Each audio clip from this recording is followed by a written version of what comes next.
Esta noche en Cuarto Milenio conoceremos a la llamada Mujer X de Denisova, una nueva especie humana hermosa.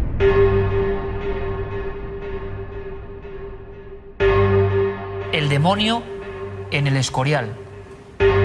La Virgen María en el Escorial. Una potente luz sobrenatural en el Escorial. Todas estas fotos tienen un denominador común.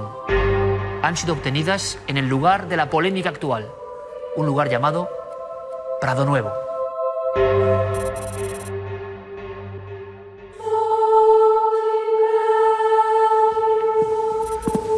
Buenas noches y bienvenidos a la nave del misterio. Murió Amparo Cuevas, la célebre vidente de las apariciones del Escorial, las más polémicas, y casi al mismo tiempo, como si fuese una vieja profecía, la Iglesia autorizó el culto en este lugar.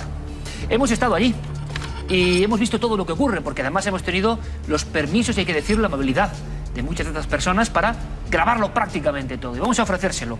Es un tema realmente espinoso y que sabemos que genera adhesiones y rechazo. Para algunos, la presencia divina en la Tierra; para otros, la presencia puramente paranormal, inexplicable; para muchos, hay que decirlo, un montaje, un negocio. ¿Usted qué opina? Vamos a escuchar, además, sus preguntas. Pero a mí me gustaría centrarme un poco en la fenomenología, porque somos Cuarto Milenio y nos interesa lo extraño. Y lo extraño a veces cobra forma, imágenes que aparecen y que parece que muchas personas ven al mismo tiempo. Ahora, ninguna lo habrán visto, por lo menos para mí, tan sorprendente como este demonio, que me recuerda a muchas figuras chamánicas antiquísimas, por cierto, que aparece, demonio entre comillas, y siempre para las personas, en opinión de los testigos que están allí. ¿Cuál es brevemente la historia de esta foto, Carmen? Buenas noches, Iker. Pues mira, esta foto nos la mandaban hace varias temporadas, precisamente porque nos decían que alguien que estuvo en el Escorial había hecho estas fotografías. Por supuesto, no había absolutamente nada ahí. Era un amigo de la persona que nos lo enviaba y decía que ellos habían hecho copia para enviárnosla porque era tan fascinante lo que se veía en ella. Y mira, hemos dado la vuelta a la fotografía, vamos a ampliarla. Porque ellos tenían la sensación, y esto es la cuestión básica, la intuición de que era una forma un poco maligna o que les daba miedo. Sí, de que en un lugar donde supuestamente se aparecía la Virgen, pues había salido algo completamente maligno, algo que no tenía nada que ver, porque normalmente en las fotografías del Escorial salen imágenes pues de vírgenes o de siluetas un poco virginales, pero en ningún caso una silueta demoníaca. Sería como una gárgola, ¿verdad?, de estas que podemos ver en algunos lugares que representan la figura del maligno, la figura del demonio. Lo hablábamos la semana pasada, prácticamente. Sí. Pero además de gárgola, se parece mucho, por ejemplo, al famoso Gran Buco o Satanás, recuérdenlo, en la aquelarre de Goya. Incluso la presencia oscura es idéntica. ¿Sabemos algo de la foto? Sabemos que... ¿Sobre fraude o no? No, no hay ningún fraude. El Guillermo, cuando lo analizó en su día, se dio cuenta de que era algo oscuro, de que era algo impenetrable, ponía en los análisis, y que verdaderamente tenía que estar allí, porque si no, no tendría explicación esta fotografía. No había nada sobre el objetivo de la foto. No había absolutamente nada, y menos que pudiera hacer esta forma. Bueno, es un ejemplo, tan solo un ejemplo breve de lo que pasa supuestamente en Prado Nuevo, en el Escorial.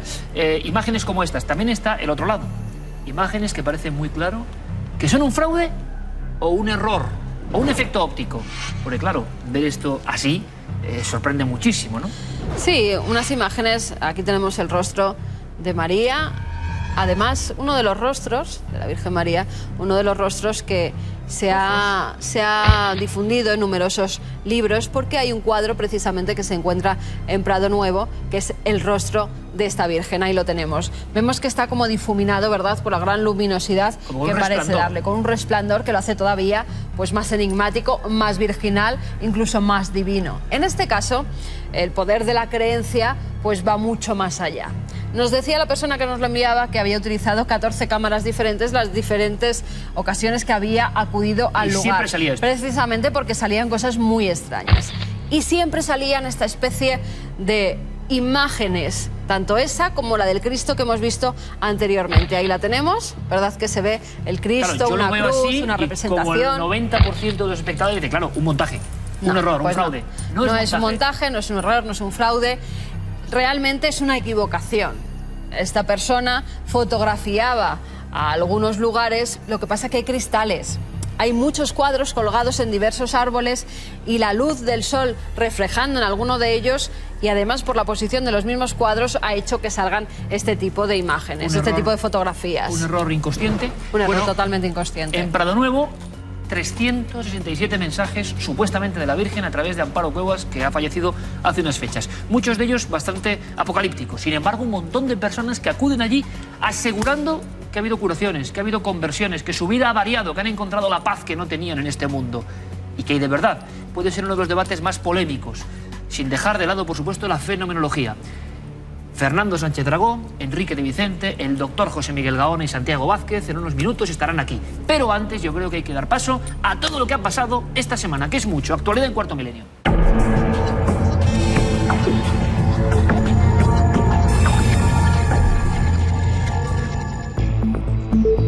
Carmen, vamos con las mejores noticias, las imágenes más impactantes y más misteriosas de esta semana. Sí, empezamos con una solución. ¿Recuerdan unas extrañas y gigantescas formaciones que se hallaron en el mar Báltico? Se apuntaron todo tipo de teorías sobre qué eran. Un artefacto secreto creado por los nazis, las ruinas de la mítica Atlántida, o incluso se apuntó a que podía ser una nave extraterrestre estrellada. Pues bien, el equipo de Ocean X volvió al lugar del hallazgo y se sumergieron para tomar algunas muestras del extraño objeto. Esas pruebas se enviaron al Departamento de Geología de la Universidad de Estocolmo y estas dieron como resultado que se trataba simplemente de una formación natural de origen volcánico.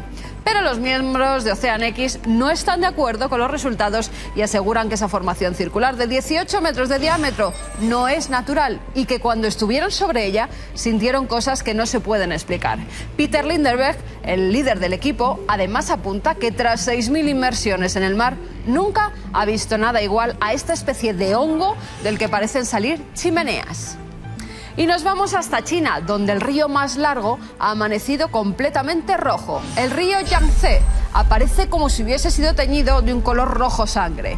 Algunas personas asociaron las aguas del color rojo con el reciente terremoto de Yunnan, que causó cerca de 100 muertos, mientras que otros creen que se trata de avisos apocalípticos. Los pobladores locales sospechan que se trata de una severa contaminación de vertidos ilegales que el gobierno quiere ocultar. Por su parte, la Oficina de Medio Ambiente ha dado una explicación. Es simplemente arena. Los informes oficiales dicen que las inundaciones removieron la arena, convirtiendo el río en rojo brillante, pero parece que nadie acepta esta teoría, por lo que el misterio continúa. Y en Orvieto, Italia, un equipo de arqueólogos ha descubierto 2 pirámides etruscas. Mientras excavaban una gruta, se toparon con unas escalinatas sobre una base que se va ensanchando hacia las profundidades. Desde el punto de vista antropológico, la gruta es muy interesante para los especialistas, ya que se remonta a antes del siglo V a.C. Los estudiosos creen que el lugar podría haberse usado como santuario o lugar de enterramiento.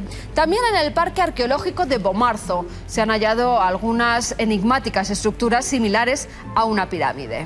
Y nuevas informaciones sobre Tutankamón. Al parecer era epiléptico. Eso es lo que asegura Utan Asrafian, un cirujano que se fijó en que el faraón niño tenía un físico afeminado y que sus familiares murieron a una edad ligeramente más joven que su predecesor, lo que sugiere un trastorno hereditario. Además, le pareció significativo que 2 de los 5 faraones conexos tenían visiones religiosas asociadas con ellos. Y es que las personas con una forma de epilepsia en la que los ataques se originan en el lóbulo temporal del cerebro, se sabe que experimentan alucinaciones y visiones religiosas, sobre todo después de la exposición a la luz solar. Este diagnóstico también explicaría las características femeninas, ya que el lóbulo temporal está conectado a partes del cerebro involucradas en la liberación de hormonas, y las crisis epilépticas se sabe que alteran los niveles de las hormonas que intervienen en el desarrollo sexual. Y un ataque epiléptico también pudo ser el culpable de la pierna fracturada de Tutankamón, el faraón niño. Y en este preciso instante abrimos una página informativa especial y lo van a entender. Por cierto, qué placer, qué maravilla hablar de ciencia con un científico del máximo nivel, un buen amigo, y que además no tiene ningún temor a la vanguardia de todas estas cosas, porque esto que vamos a contar es absolutamente sorprendente y nuevo. Él es, ya lo conocen, Manuel Martín Loeches. Bienvenido, amigo. ¿Qué tal? Muchas gracias. Muchas gracias por estar con nosotros una temporada más. Gracias a vosotros por haberme invitado. Aprendemos mucho y yo creo que hay que aprender mucho de esta historia. Están enfocando a nuestros compañeros unas piezas dentales, así empieza todo. Claro, parecen minúsculas. A raíz de esas piezas dentales y de una falange, de un dedo, un trozo, se cuenta que hay, vean qué bonito, una niña desconocida en una cueva de la zona de Siberia y que resulta que esa niña es una especie de la que no se sabía nada y que no somos ni nosotros ni los ya tan famosos, gracias entre otros a gente como Manuel Martín Loeches, neandertales, nuestros primos de alguna forma. No es ninguna de las dos grandes especies. Bueno, es un hallazgo de primer nivel mundial que ahora ya se ha confirmado, Manuel. Sí, sí, sí. Recientemente se ha publicado un estudio en el que se ha secuenciado ya prácticamente todo el genoma de esta falange de esta niña, y ya se ha podido afianzar muchas cosas, ¿no? Entre otras, pues que era una niña, efectivamente. Se han podido comparar muchos genes con la especie con la que más emparentada está, que es el neandertal, y con la nuestra, y se han visto diferencias. Realmente estamos hablando de una especie distinta, y estamos hablando de 3 especies que cohabitaron en el mismo momento, aparte de otras, como el hombre de flores y demás, en una zona geográfica similar. Y se han podido saber cosas tan curiosas, por ejemplo, como que al menos este ejemplar, tengamos en cuenta que es solamente un individuo al que se le ha hecho el análisis genético, tenía el pelo oscuro, el pelo moreno, era de piel oscura también y tenía los ojos oscuros. ¿Eso cómo se sabe? Te lo pregunto desde la más absoluta ignorancia, Manuel. Sí. Si solo tenemos, porque el público lo preguntará, si solo hay 2 muelas y solo hay un trocito de dedo en una cueva perdida, sí. ¿Cómo sabemos todo esto? Bueno, además hay que decir que la falange, el trocito de dedo, ha desaparecido en aras de la ciencia. Para poder... Han tenido que destruirlo. Han tenido que destruirlo, se han hecho las copias pertinentes, los moldes necesarios, se puede reproducir de forma artificial todas las veces que se quiera, pero ya no existe. Del interior del dedo se ha sacado, de la falange del dedo se ha sacado el material con el que se ha podido hacer estas secuencias. Entonces, lo que ocurre es que al sacar las letras del abecedario que componen el genoma de esta niña, se ha podido saber pues, qué genes tiene, y los genes son muy claros, muy categóricos a la hora de decirnos qué rasgos tiene esa persona o cualquier ser vivo que lo tenga. Y se han visto los genes que determinan el color de ojos, y el color de ojos es el marrón. Y además es una cosa que es tan fehaciente como el código de barras. Es decir, si el código dice que es de este color, es que es de ese color. Es un buen símil, ¿no? Como si pasásemos un código de barras y pum, nos sale un retrato que además, Carmen, ha salido en los medios de comunicación. Es un retrato muy peculiar, ¿no? De esta supuesta muchacha X, se dijo, por ser desconocida por completo. Sí, es como bien lo describía, una mujer, una niña morenita, de piel, no llega a ser negra, pero sí que es una persona como muy tiznada, con tez muy oscura, con los ojos muy marrones, casi tirando a negro, y un pelo que estaríamos también hablando de castaño oscuro. O sea, una definición de una niña que podría pasar como de nuestra especie. Pero que en cambio... Podría estar perfectamente por la Gran Vía o por cualquier lugar. Exacto. Y no distinguiríamos. De hecho, eso le pasaría prácticamente a los neandertales. Tendría unos rasgos un poco bruscos para nosotros, un poco robustos quizás, pero muchos de los homínidos neandertales, incluso Homo erectus y demás, podrían pasar por personas con un traje como nuestro, podrían ir perfectamente por la calle. Lo más seguro, sí, sí, sí. Una cosa importante, Manuel. Yo recuerdo cuando esta noticia salió, recuerdo que empezamos el programa, una especie desconocida. Para que se hagan una idea, esto es una especie también de mundo nuevo. Y muchos libros, no es que haya que tirarlos, pero no sabían que existía esta niña en una cueva. Vino aquí el profesor Bermúdez de Castro a dar los primeros datos, y no había mucha prudencia, porque, oye, parece que esto es una especie nueva, que rompe todos los esquemas, que convivió con nosotros, y en la última de su especie estaba en una cueva. ¿Qué haría en esa cueva? Sería un lugar mortuorio. Se ha hablado mucho, y tú has escrito, Manuel, en libros magníficos, esa especie como de aislamiento de algunas especies. Se ha hablado mucho de nuestros primos neandertales, que poco a poco fueron siendo apartados. Y nos imaginamos a nivel de novela a estos seres viviendo en cuevas marginales. ¿Podría ser este caso? En Denisova ocurrió eso también. Se debió de aislar un grupo y convertirse en una nueva especie. Que parece sinceramente como de novela. Y oyéndolo así, es decir, se separaron, vivieron en estas cuevas de Siberia. Y lo curioso, que también es algo que ha demostrado la genética, y que esto sí que era una cosa que, como decías tú, va a haber que tirar algunos libros, es que también ha comprobado la genética que hubo cruzamiento entre neandertales y seres humanos modernos, y también entre personas de Denisova, esta nueva especie, y seres humanos modernos.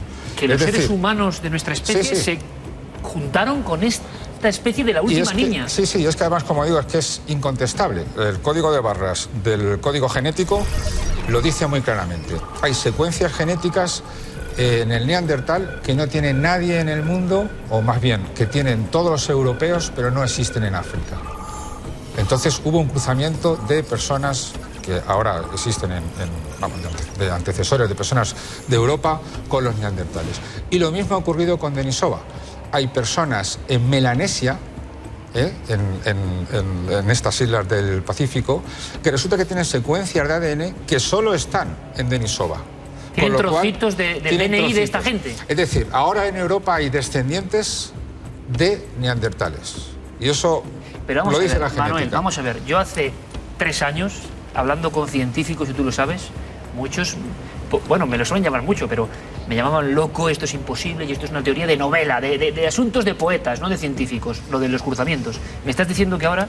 Sí, sí, absolutamente. De hecho, es curioso porque además todo esto pone en duda o plantea un poco qué hacemos con nuestro concepto de especie, porque siempre se había pensado que 2 especies se podían considerar como especies diferentes si no se podían cruzar.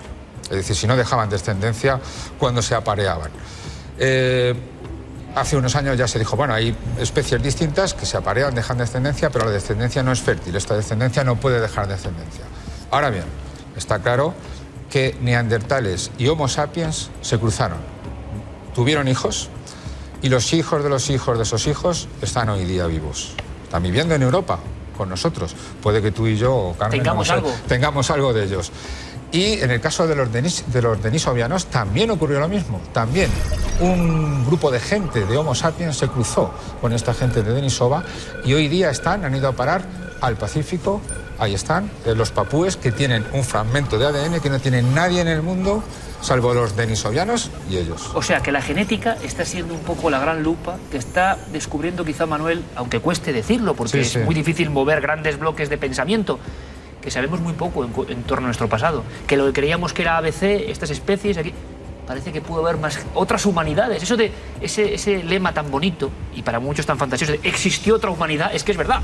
Sí, sí, sí. Se están aportando muchos datos. Por ejemplo, hace unos pocos meses surgió la posibilidad de que haya una nueva especie también de seres humanos que vivieron hace unos 11.000 años, es decir, cuando en teoría tampoco quedaba ninguna otra especie, en China, en el suroeste de China. En una otra cueva, humanidad diferente. Otra humanidad diferente, que no se sabe si es... Sí que se sabe, o sí se piensa por sus rasgos, que es otra especie.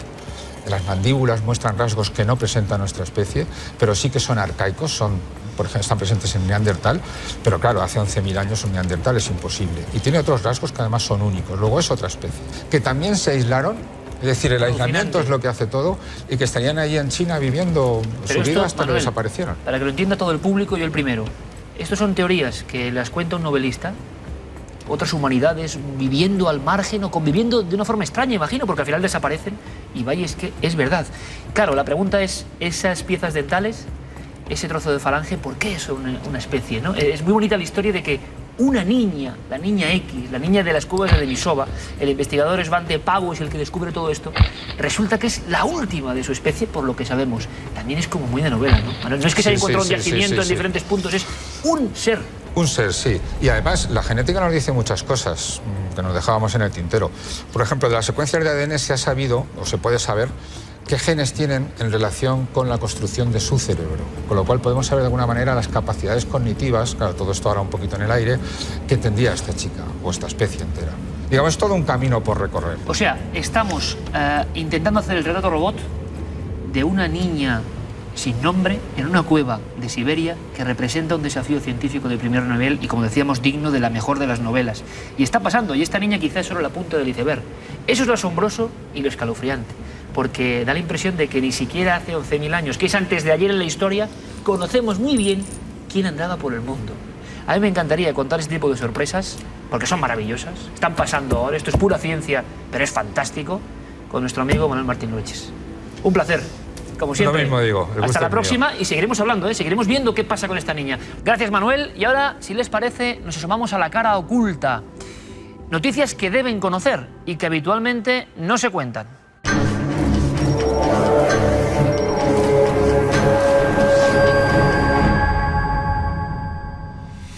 Santiago Camacho, ya lo saben, es la voz de la conspiración, el estandarte de la verdad oculta para algunos y quizá de lo aberrante e inconcebible para otros. En definitiva, en el fondo, la persona que nos trae informaciones esenciales en el siglo XXI. Santiago Camacho, compañero, buenas noches. Buenas noches, Iker. Hablamos de algo que aterra, y aterra de verdad, porque es una realidad incontestable. Ahora se está hablando mucho, de nuevo, ahora, esta misma semana, Santi, de virus. ¿Por qué? Pues la verdad es que han surgido varias noticias realmente inquietantes.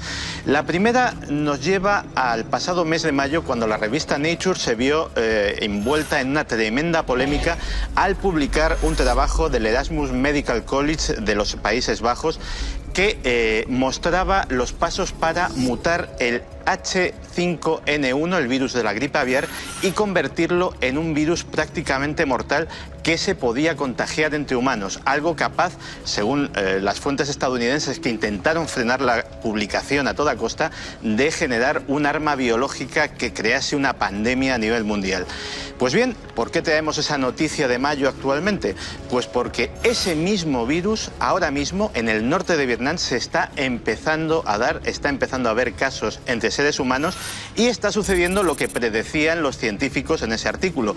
Ellos daban esos pasos no para crear un arma biológica, sino para demostrar que el virus estaba a punto de mutar de forma natural, que quedaban muy poquitos pasos y que podía crear una pandemia, podía crear un problema de salud gravísimo. Y bueno, lo triste y lo terrible es que ahora mismo, en ese norte de Vietnam, ese virus ya está suelto, ese virus temido por los Estados Unidos para que se convirtiese en un arma biológica. Pues bien, de forma natural ya lo tenemos ahí. Guerra bacteriológica, la gran amenaza invisible. Dicen que la tercera guerra mundial, si es que existe, que ojalá no, se medirá en estas circunstancias, en estos pequeñísimos elementos capaces de destruir nuestro organismo. Claro, la conspiración tiene mucho en juego aquí. ¿Se exagera? ¿No? Hay más informaciones, Santi. Hay más informaciones que nos vienen de un lugar paradisíaco, el Parque Natural de Yosemite, en California. Y en ese lugar, visitado por miles de excursionistas, por miles de viajeros todos los años, se ha dado un brote del llamado hantavirus, un virus terrible que está en los excrementos, en la orina de los roedores, que al entrar en suspensión como polvo en las vías respiratorias puede provocar la muerte, y que ahora mismo está afectando a miles de personas, a miles de antiguos visitantes de este verano, de más de 40 países que están ahora mismo en alerta. Esto está pasando ahora, Santiago. Esto está sucediendo. Y claro, como todas las cosas, tiene una versión alternativa, porque hay gente suspicaz que piensa que estos brotes no tienen por qué ser casuales. Y es que resulta que unos meses antes el propio Parque Nacional de Yosemite estuvo cerrado durante una temporada. ¿Por qué?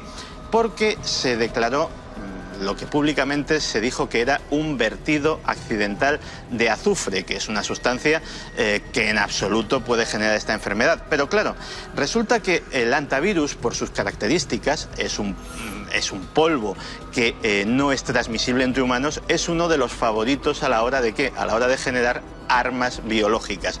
Y claro, ya estos personajes más suspicaces están pensando que a lo mejor ese vertido accidental de azufre no era tal, y era un vertido accidental de algo mucho más terrible. Claro, y aquí la cuestión, y tengo que remarcarlo, es que Santiago Camacho no está avalando esto, ni cuarto milenio. Simplemente somos altavoz de algo que está existiendo y que tiene millones de adeptos. ¿Dónde está la verdad? Seguramente ni ustedes ni yo lo sabemos. Aunque sea en un titular, Santiago, y estamos dándole la noche a nuestros amigos espectadores, yo creo, pero es la realidad lo que se está diciendo. Virus del Nilo, último, vamos a decirlo, sistema de alarma contra él, porque algo está ocurriendo también a este nivel. Sí, en Estados Unidos ya ha adquirido nivel de epidemia, de alarma biológica a nivel estatal. Muchos estados están siendo afectados. Es un virus que se transmite por la picadura de un mosquito y que tiene una característica curiosa y a la vez terrible. 1 de cada 150 casos es mortal, los otros 150 apenas cursan síntomas muy leves. Pues bien, aquí la parte conspiranoica, la parte suspicaz, no hace tanto referencia a la difusión de la enfermedad, que según los expertos es debida a la extensión de este mosquito por el cambio climático, sino a los remedios que están tomando los gobiernos, el gobierno estadounidense, para intentar aplacarla. Y son fumigaciones masivas en las zonas afectadas. Los célebres chemtrails, en este caso, aparecen por fin en la cara oculta, en algunos. Efectivamente, pero en este caso además reales y confesados por el propio gobierno estadounidense. Estelas químicas que contienen 2 potentes neurotoxinas, sumitrina y paletrina, que aparte de afectar al ciclo vital de este mosquito, parece ser que en absoluto son inocuas para el ser humano y pueden tener a largo plazo graves consecuencias para las personas expuestas. Cronista de la cara oculta. A mí esto me da terror, sinceramente, porque es la naturaleza desatada o, por desgracia, quizá, quién sabe, modificada por la malicia humana, de película de terror. Pero no me extraña. No me extraña que esta sección tenga tantos y tantos y tantos adeptos. Gracias a la labor de Santiago Camacho, compañero. Desconexión ahora mismo con la redacción de Cuarto Milenio. Un fuerte abrazo, compañero. Un abrazo, Iker. Y nosotros vamos a seguir. Evidentemente esto pone la carne de gallina. La realidad de los virus está ahí. Santi, desde luego, cada semana traerá información puntual y no dejaremos ningún tema de los que coronan la pirámide de la conspiración. Vamos ahora a poner una sonrisa, si es posible. Mundo insólito.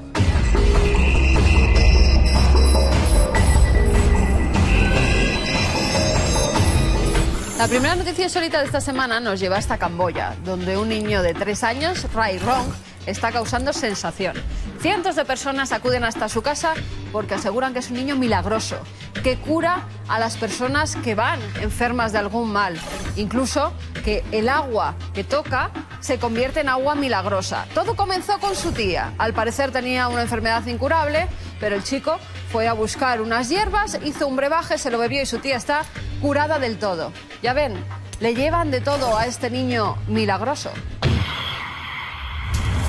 ¿Y cómo están ustedes cuando no pueden conciliar bien el sueño durante 1, 2, 3, 4 noches? Pues imagínense cómo puede estar este señor que lleva desde 1973 sin pegar ojo, sin dormir ni un minuto. Ha probado con todo tipo de somníferos y ninguno da resultado, incluso con alcohol, que ya saben ustedes que adormece un poco. Pues ni con esas. Desde 1973 lo que hace por las noches, como es agricultor, pues es arreglar cosas de la granja, cuidar las de sus amigos, en fin, que los médicos no se lo explican. Y todo ello con una sonrisa, porque ustedes si no duermen en un tiempo, pues empiezan a acumular un malestar y además también mal humor. Pues este hombre no, siempre con una sonrisa en la boca y eso que no duerme.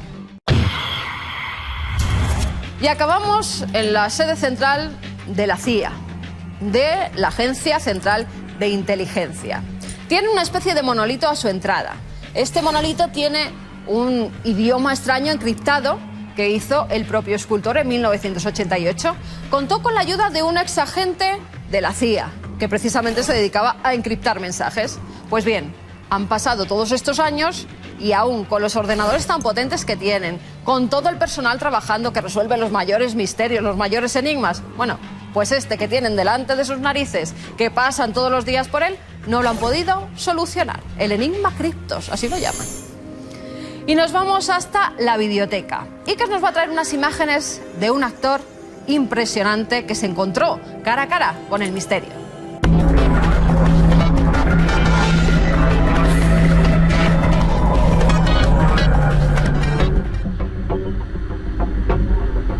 Sirva esta videoteca como emotivo homenaje a uno de los grandes actores españoles que nos dejó este verano y que también, como van a comprobar, tuvo su relación estrecha con el misterio. En mi opinión, la mía, personal, uno de los artistas que a veces alcanzaba casi la mediumidad. ¿Por qué? Porque se transformaba. Para todos los que somos de una generación, evidentemente la estela del más célebre bandolero español es todo un recuerdo, ¿no? Que nos hace evocar otras historias, momentos del pasado. Pero yo lo recuerdo a Sancho Gracia protagonizando la historia de Jarabo como uno de los grandes papeles importantes de un actor en los últimos años. En la famosa Huella del crimen, haciendo de terrible y frío sanguinario Jarabo. Pero aquí vamos a ver un Sancho Gracia totalmente desconocido.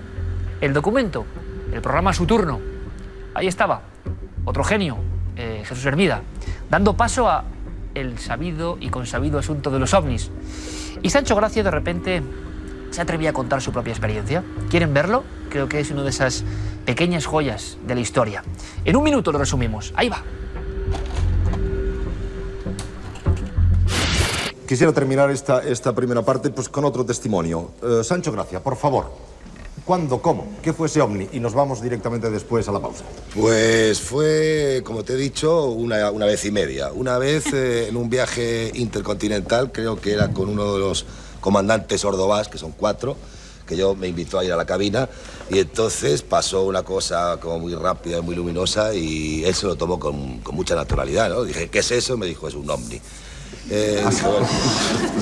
Bueno, y yo creo que fuese un ovni. Y la otra vez estábamos en las Cañadas del Teide, en el parador de las Cañadas del Teide, con un compañero nuestro, Enrique Martín Maqueda, que le he visto por ahí, y el director del parador de turismo de la Cañada del Teide me enseñó un sitio en las Cañadas físico donde había aterrizado un Teide. Y este director, tengo la fotografía en casa, logró fotografiar ese ovni. Y a mí me regaló una foto. Por eso te digo que fue una vez y media. Como ven, todo un documento. Su turno, 1982, Televisión Española. Seguramente audiencias millonarias, incomprensibles hoy, inalcanzables hoy. Y todo el país escuchando a famosos de prestigio, como Sancho Gracia, contando su experiencia. Experiencias diferentes. Una en un vuelo y además un vuelo comandado por un piloto importante, comandante Ordovás, que fue protagonista en 1969 de uno de los expedientes X españoles, de una observación complejísima que fue censurada incluso por el Ministerio de Defensa y cuyos extractos estuvieron mucho tiempo bajo el sello del secreto. Pero como ven, Sancho Gracia era uno de tantos españoles que había comprobado no solo la presencia ovni fugaz, sino las marcas incluso en el terreno. Así que luego, si les parece, en un caso límite, vamos a conocer una de estas historias, una que me impresionó muchísimo. Pero antes, como no, llega la hora de algo importante, de algo que se está convirtiendo en básico, en pilar de este programa. Llega el momento de hacernos eco de sus propios casos. Ya saben, Gabinete de Expertos.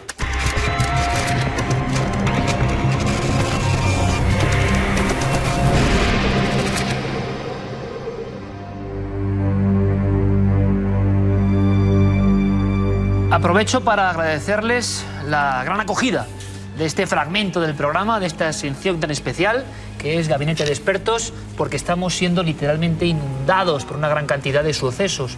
Y eso significa algo, significa que muchísimas personas viven determinado tipo de fenómenos, sea lo que sea, y quieren una respuesta, o por lo menos un consejo. Y eso está pasando. Vuelvo a reincidir en que nosotros no somos expertos, por eso acudimos a estas personas que llevan muchos años investigando fenómenos de esta índole, porque parece que hay una columna vertebral con una tipología concreta. Ahora, siempre también hay variaciones. Ejemplo, el caso que tenemos a continuación, y además tenemos nuevos expertos para incorporarlos al gabinete. Mariela nos enviaba el caso de su familia. Está ocurriendo porque una hermana suya, en el año 2009, nos cuenta, estaba en su habitación navegando por internet, como solemos hacer normalmente, y algo la hizo girarse hacia la puerta. Cuando se gira ve una figura enlutada, una especie de sombra con capucha, hasta tal punto la ve tan físicamente que dice ¿quién eres y qué quieres?, dirigiéndose a ella. En ese momento la figura parece desaparecer. Nos contaba Mariela que ese mismo año, en el mes de junio, su hermana fallece. En meses posteriores, un hermano suyo, su familia vive en Buenos Aires, aunque ella vive en Barcelona, un hermano suyo también tiene una aparición muy similar. En el salón de su casa, de nuevo una figura de un enlutado, también encapuchada, decía que tenía las manos como juntas y además en este caso parecía levitar. Mariela quiso quitarle importancia por lo que había pasado con su hermana y le dijo que bueno, que habría sido una sombra, que habría visto cualquier otra cosa, y él, muy serio, le aseguró que no, que sabía perfectamente lo que había visto, lo que se había presentado delante de él. Tenemos, por tanto, la misma aparición, si es que es esto, a dos hermanos en diferentes circunstancias, épocas y lugares. Y sin saber el hermano que su hermana, ya fallecida, había tenido esa visión. Hemos recurrido a una persona con amplia experiencia en el mundo del misterio, en el mundo de las apariciones. Han investigado muchos casos, pertenece al grupo EPTA y es nuestra amiga Sol Blanco Soler, que le va a dar una contestación a Mariela. Hemos recibido en un correo un contenido de una historia que nos cuenta Palacci desde Barcelona y que parece ser que estos hechos ocurrieron en Buenos Aires. Ocurrieron en un seno familiar en el que una de las hermanas del que nos cuenta la historia se le apareció, estaba en internet y apareció una entidad vestida de negro hasta los pies y con un capuchón del mismo color. Esta chica se asustó mucho, pero casualmente a los pocos meses esta chica moría. Todos los hermanos consideraron que ese personaje de alguna manera había vaticinado la muerte de la hermana. Ellos mismos siguieron, parece ser, viéndolo durante algún tiempo, pero también podemos justificarlo porque ella misma tuvo el presentimiento de su propia muerte y proyectó esa imagen que es el símbolo de la muerte, al que no le falta nada más que la guadaña, para justificar esa experiencia. De todas maneras, todos estos casos tienen que haberse investigado muchísimo más, pero os damos las gracias infinitas por contarnos vuestras historias. Sol Blanco Soler, que se incorpora a este gabinete de expertos, y nos alegramos, sinceramente. Cada uno que opine lo que quiera, y espero que a muchos de los espectadores les sirva esta, no investigación, pero sí, bueno, reflexión sobre lo que está ocurriendo. Y gracias, porque sé que en muchas ocasiones no es fácil, porque hay una impresión fortísima. Las sombras enlutadas son protagonistas esta semana en Gabinete de Expertos. ¿Quieren saber por qué? Porque nos llega una historia desde Colombia, donde hay una amplísima comunidad que sigue a través de las páginas web, de las remisiones de Cuarto Milenio. En este caso, José Roberto Betancourt Cano nos escribe algo que le pasó con 14 años y que le marcó profundamente. Y como yo hago en ocasiones, voy a leer directamente un fragmento de lo que él escribe, porque es muy vivo, muy auténtico. Tenía 14 años, estaba con su madre en el departamento de la ciudad de Medellín y dice, estaba tranquilamente al lado derecho de la cama y estaba viendo el armario que representa en muchas ocasiones un nido de pesadillas, ¿no?, infantiles. El armario como una puerta al umbral en ocasiones. Y él dice que incluso veía la ropa, nos describe, que estaba colgada en los ganchos. Al pasar unos 10 segundos, mirando al techo tranquilamente, vi de pronto como algo aparecía junto al armario. Una sombra totalmente negra, corpulenta, sin facciones en la cara. Dice que había suficiente luz del exterior para comprobar que era alguien que estaba allí. Se asusta. Pero de pronto, sin hacer ningún caso a José Roberto Betancourt Cano, sale caminando, voltea la cabeza. Sintió él, dice, cómo le miraba, pero no vio nada en el rostro. Y después fue caminando, pero lo que le extraña a nuestro testigo, nuestro espectador, es que movía los brazos como si estuviera andando, pero parece que no llegaba a verle las piernas, como si la figura se cortase en cierto momento. Después escucha los gritos de su madre, que está en la habitación paralela, y él va corriendo a ayudarla, le grita, lo viste, y ella, llorando, asiente que ha visto esa aparición, que según calcularon recorrió unos 3 metros por el pasillo. Dice que es de lo más impactante que ha visto en su vida y que desde entonces este hombre en Colombia cree firmemente en que hay algo más allá. Pero esto, claro, le impresionó muchísimo. Dentro de un departamento absolutamente moderno, y los dos son testigos. Así que hemos preguntado a Paloma Navarrete, primero si sabe de algún caso similar y qué consejo, qué puede decirle a este hombre que nos escribe del otro lado del mundo prácticamente. Ahí va el consejo y la reflexión de Paloma Navarrete. La carta nos llega de Medellín, de Colombia, y la escribe José Roberto Betancourt.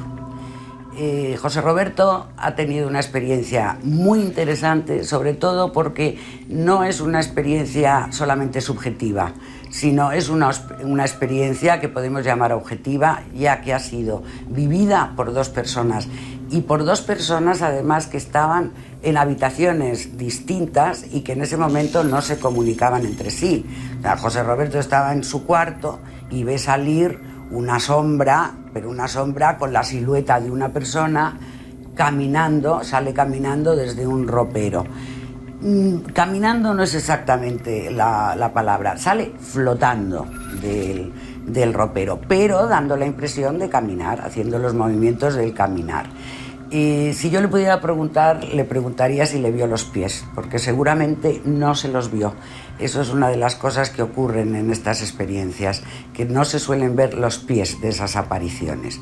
Pero bueno, su madre, que estaba en la habitación de al lado viendo la televisión, vio esa misma sombra caminando, que pasaba por su habitación y que luego además se filtraba por una pared. justo la pared que daba al ropero del cuarto de José Roberto. El ver filtrarse una aparición de este tipo, una de estos seres por una pared, es de las cosas más curiosas y más impresionantes cuando uno lo ve, ¿no? O sea que entiendo que para él esta experiencia haya sido muy bonita y que la recuerde siempre, porque no creo que esto se pueda olvidar nunca. Así que te agradecemos mucho que hayas querido compartir tu experiencia con todo el equipo de Cuarto Milenio. Miles de personas, evidentemente, en todos los rincones del mundo han visto este tipo de fenómenos. Ahora quizá empiece a romperse el silencio, a quebrarse un poco el hielo del olvido y de la angustia, porque estamos viendo, repito, cómo ustedes están enviando todo tipo de material interesantísimo, experiencias personales. Se lo agradecemos. Y ahí tienen las vías de contacto, si quieren que su caso sea analizado por Cuarto Milenio y por el gabinete. Es curioso, porque ahora vamos a hablar de ese dossier tan polémico y tan intrigante como es el Escorial. Pero tú bien sabes que hay muchos especialistas que aseguran que los fenómenos son una cosa, que ocurren, y depende de nuestra cultura, nuestra interpretación, la época en la que vivamos, la circunstancia cuando uno ve eso, lo imagina a su forma. Hay quien dice que las apariciones de la Virgen, los fenómenos que tienen que ver con extraterrestres, los duendes o hadas del ayer, son exactamente lo mismo. Y vamos a, antes de entrar en ese dossier, a ahondar en una historia, en un caso límite, pero quizá tenga algo que ver, aunque parezca increíble. Además es un caso límite muy personal, y lo van a entender. O bueno, lo contaré al final del programa. He estado muy vinculado a este caso por una anécdota que me ocurrió hace ya muchos años. Es un caso que podríamos, en una ráfaga, visualizar así. Un coche, una vez más un coche, una vez más la carretera, y una vez más la sorpresa junto a una curva.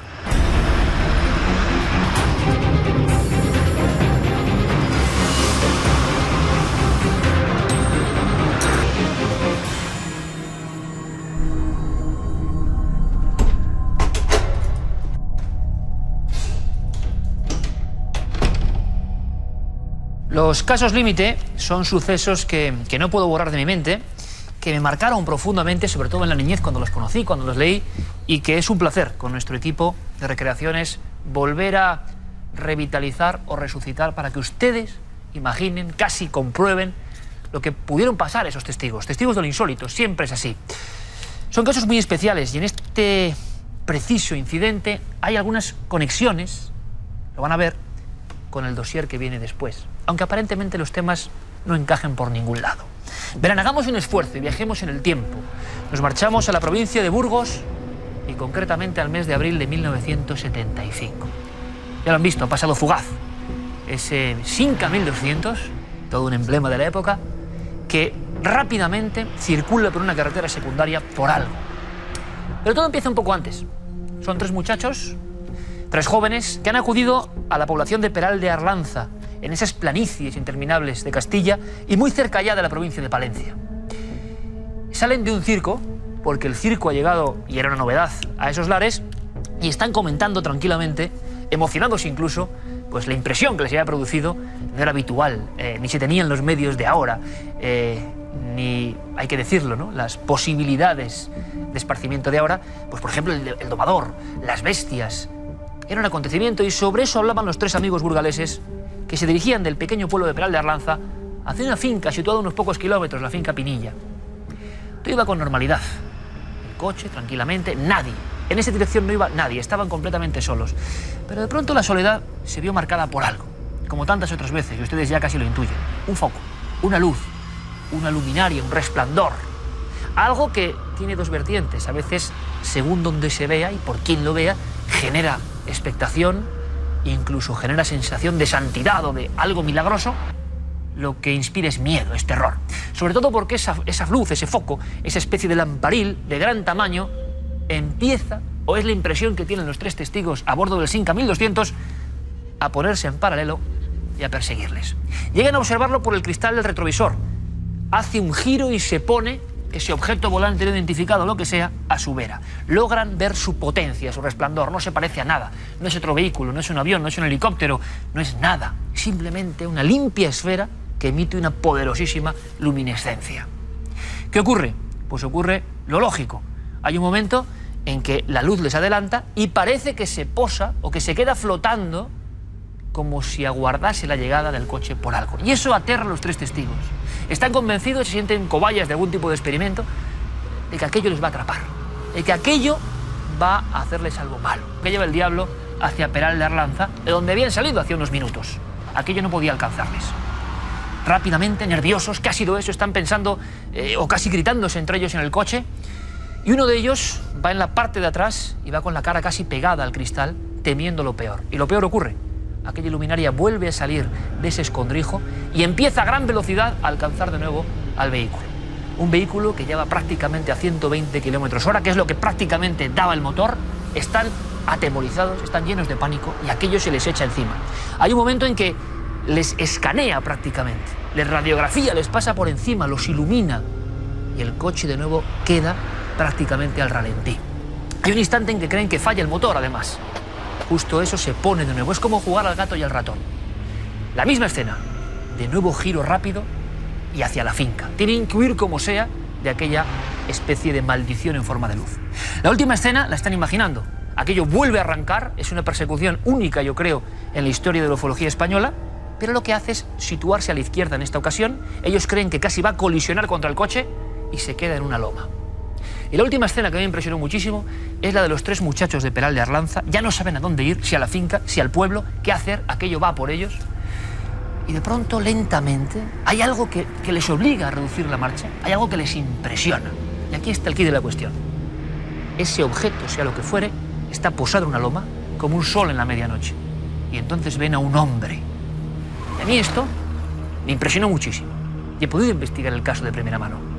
En mitad de la luminaria, como en tantos otros casos españoles, una figura que da miedo, una figura que parece realmente un ser humano, una figura altísima, tan alta que ellos casi sienten la sensación de no ser nada ante aquel individuo poderoso, que pone brazos en cruz, que parece que les está observando, pero en ningún momento ven cara. Simplemente es el recorte de una especie de entidad oscura.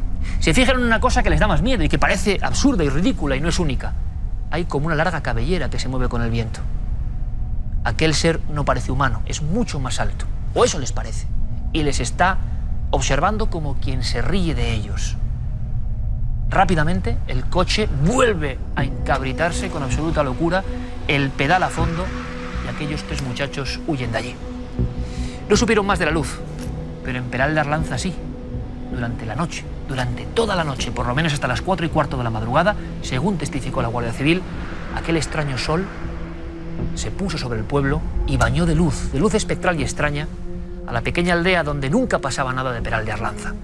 Sabemos hoy que el alcalde del pueblo, con una escopeta de caza, intentó aproximarse a la luz que amedrentaba a sus convecinos.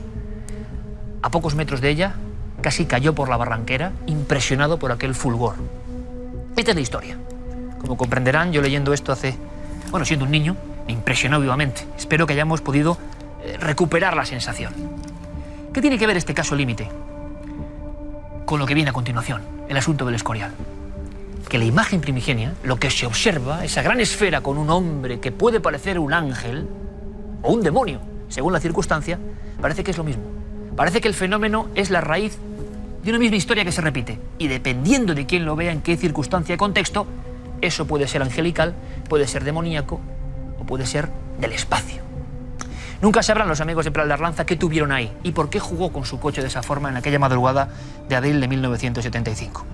Pero nosotros hilamos con el asunto que ahora es noticia. Ha muerto Amparo Cuevas, ocurre en un lugar más o menos solitario como es Pradonuevo del Escorial, y la primera observación de la vidente es casi esto mismo, aunque ella interpreta que evidentemente eso tiene que ser la Virgen.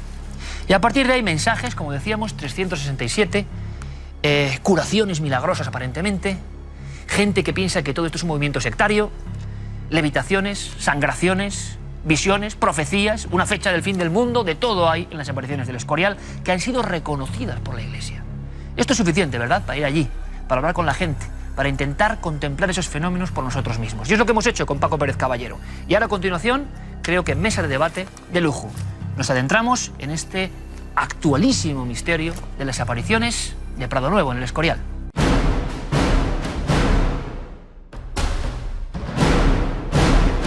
Cuatro ángeles tienen la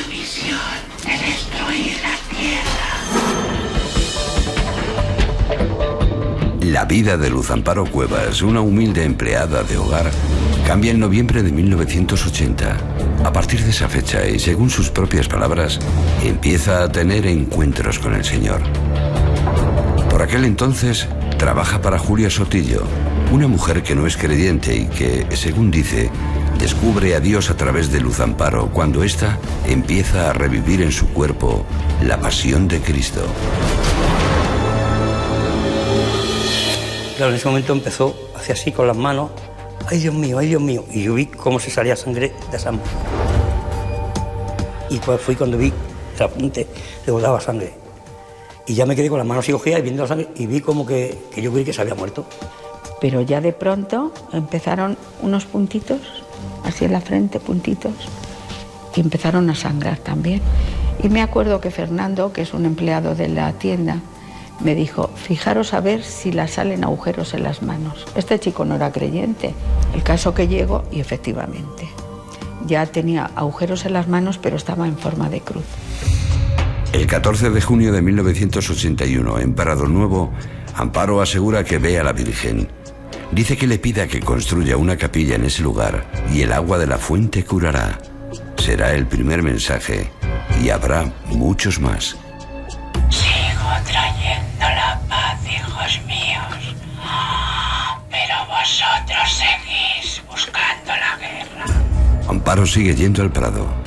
Está segura de que le ha sido encomendada una misión sagrada.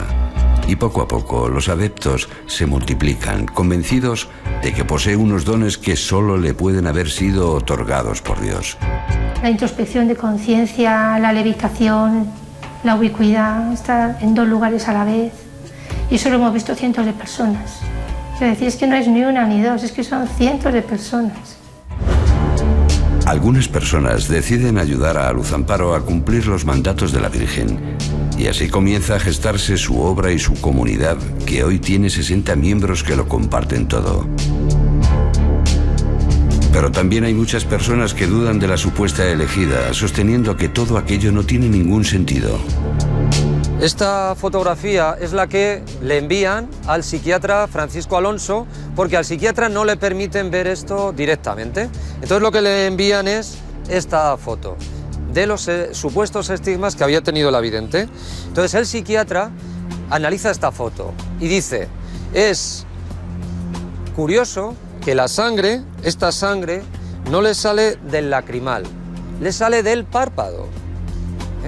Entonces, la conclusión a la que llega este psiquiatra es que lo que es un embadurnamiento de pintura. Y además este psiquiatra concluye que esta persona es histriónica, no diferencia la realidad de la ficción. La Iglesia, decidida a comprobar si los fieles siguen a la mujer o a la Virgen, le prohíbe acudir al Prado cuando haya público. Pero a pesar de su ausencia, los peregrinos no disminuyen. Cuentan que aquella no fue la única prueba a la que tuvo que enfrentarse. Pues ella lo mismo que ha tenido manifestaciones del Señor, las ha tenido del enemigo, ¿no? El caso es que ocurrió estaba en casa limpiando la habitación de los niños y se asomó a la ventana para sacudir el pañito del polo y la empujaron y la tiraron. Ella contaba que su ángel la había sujetado. Hoy, la obra que inició Luz Amparo cuenta con miles de simpatizantes, con una fundación y una asociación pública de fieles con 3 ramas: Hermanas Reparadoras, Comunidad Familiar y Comunidad Vocacional. Para la Asociación de Víctimas de las Apariciones, es evidente que se ha levantado todo un imperio sobre un fraude, haciendo daño a muchas personas. Lo que hay ahí es un grupo sectario, una secta, y en la Asociación de Víctimas es la prueba evidente del destrozo que han hecho. Familias rotas, padres que no pueden ver a sus hijos, hermanos que no se pueden ver entre sí. Entonces eso es el rasgo típico de una secta. Le hacen romper a las personas que ingresan, le hacen romper con el entorno familiar, el entorno normal. ¿Es verdad que habéis tenido que responder ante un juez más de una vez? Sí, hay una asociación que se creó a partir del año 2005 de un grupo muy reducido de personas que se consideran víctimas de las apariciones. Lo cierto es que no entendemos por qué. denunciaron pues, de todo tipo de cosas, desde asociación ilícita, estafa, coacciones. Punto por punto, los jueces en distintas sentencias han ido quitándoles la razón y dándosela a la obra del Escorial.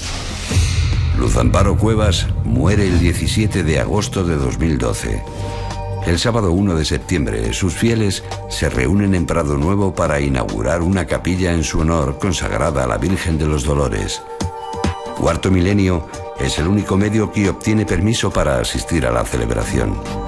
Allí podemos comprobar la profunda huella que la mujer ha dejado en algunas personas.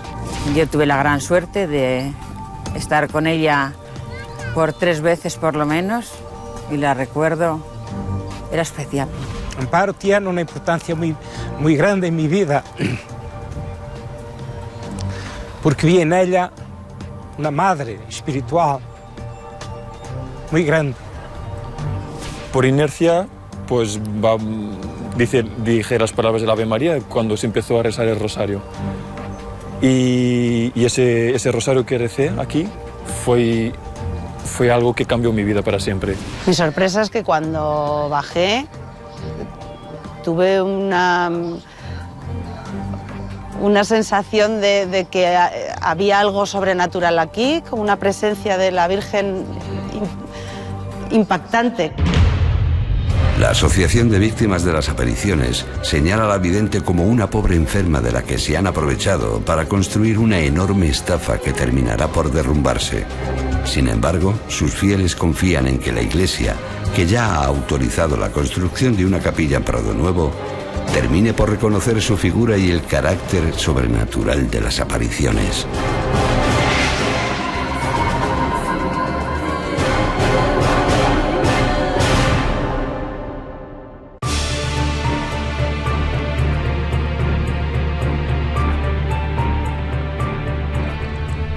Un tema muy polémico y que genera la cara y la cruz, nunca mejor dicho, en la propia sociedad.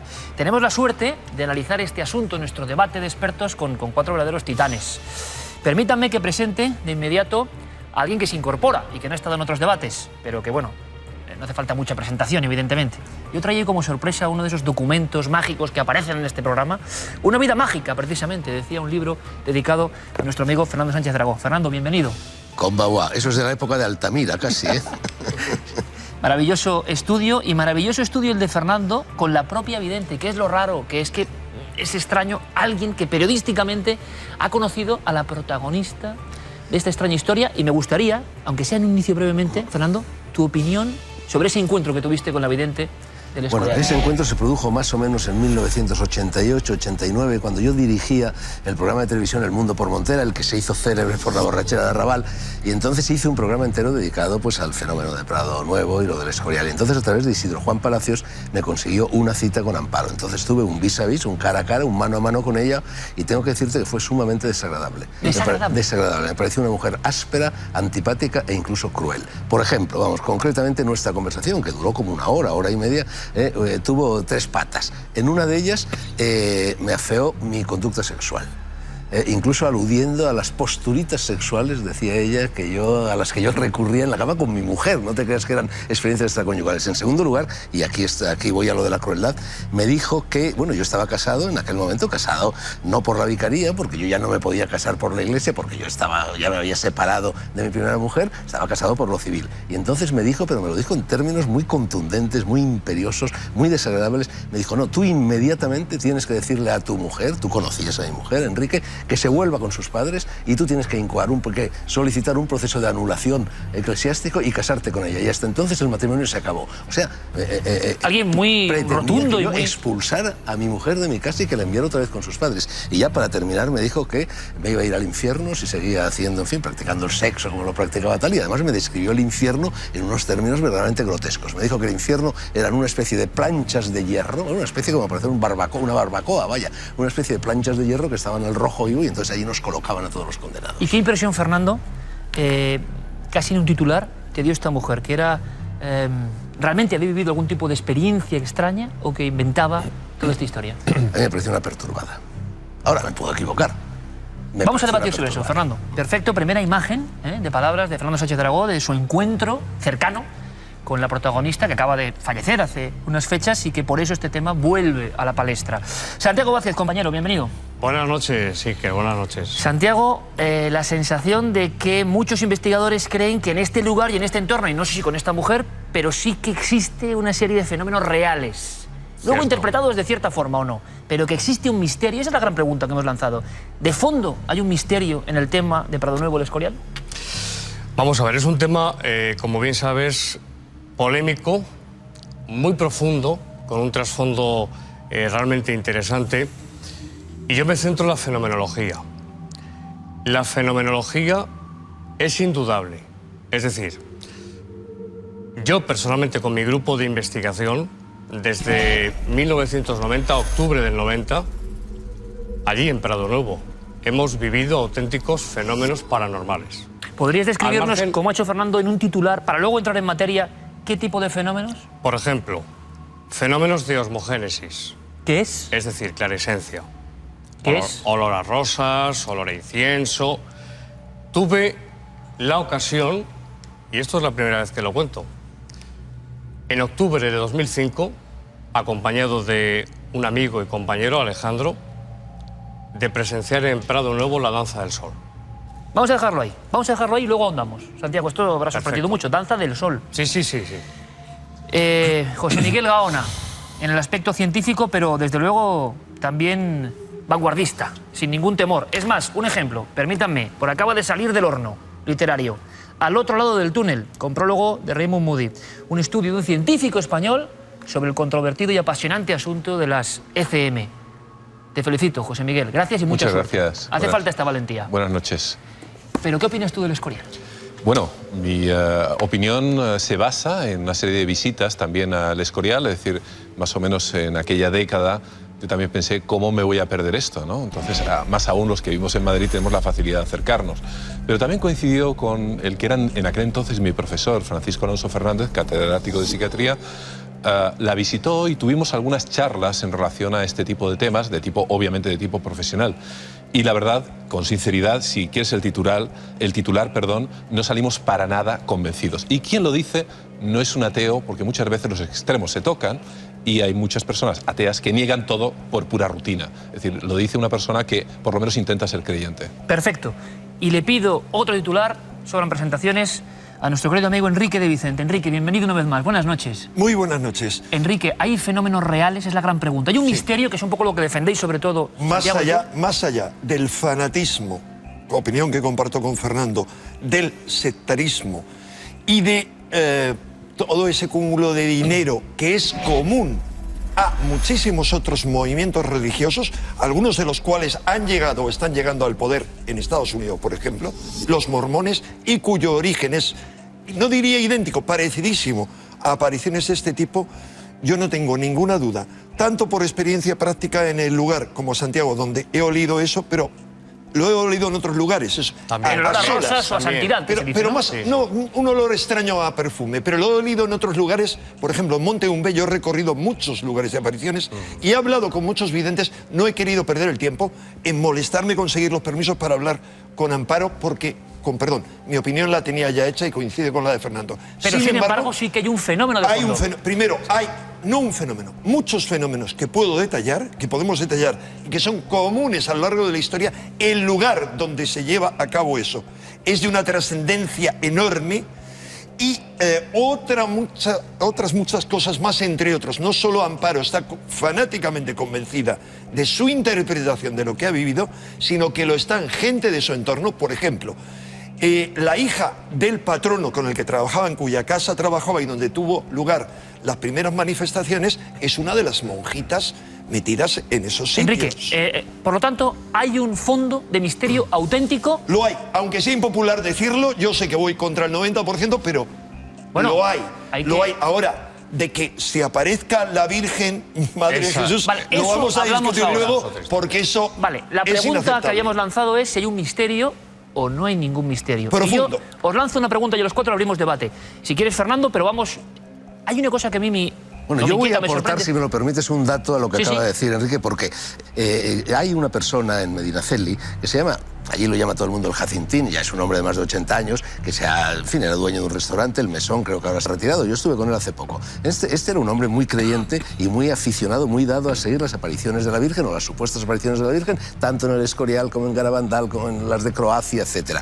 Y este tiene una impresionante colección de diapositivas, y una diapositiva, por lo que se me alcanza, no se puede manipular, no se puede falsificar. Bueno, pues en esas fotografías, en esas diapositivas sacadas en Prado Nuevo, se ve, en el famoso árbol de Prado Nuevo, se ve a la Virgen ahí entre las ramas, pero en fin, con la misma nitidez y claridad con la que yo te estoy viendo a ti. Imagen, y además es la Virgen de Murillo, vamos, es una Virgen con la iconografía habitual del cristianismo, y se ve al pie del árbol al diablo, pero al diablo con pezuñas, echando azufres, un macho cabrío, etcétera, etcétera. Entonces, claro, es sorprendente. ¿Qué significa eso? Significa, en mi opinión, que es lo que en las ciencias ocultas se llama un egregor. Pero entonces una condensación de energía motiva. No, pero es que muchas personas, la fe mueve montañas, se ha dicho siempre, muchas personas convencidas de que allí está la Virgen y de que ya está el diablo, efectivamente condensan la energía de tal manera que están proyectándola de acuerdo con lo que es la iconografía tradicional. Eso es una posibilidad. Eso es una posibilidad. Porque esto, bueno, Fernando, es que, en fin, empezábamos con unas imágenes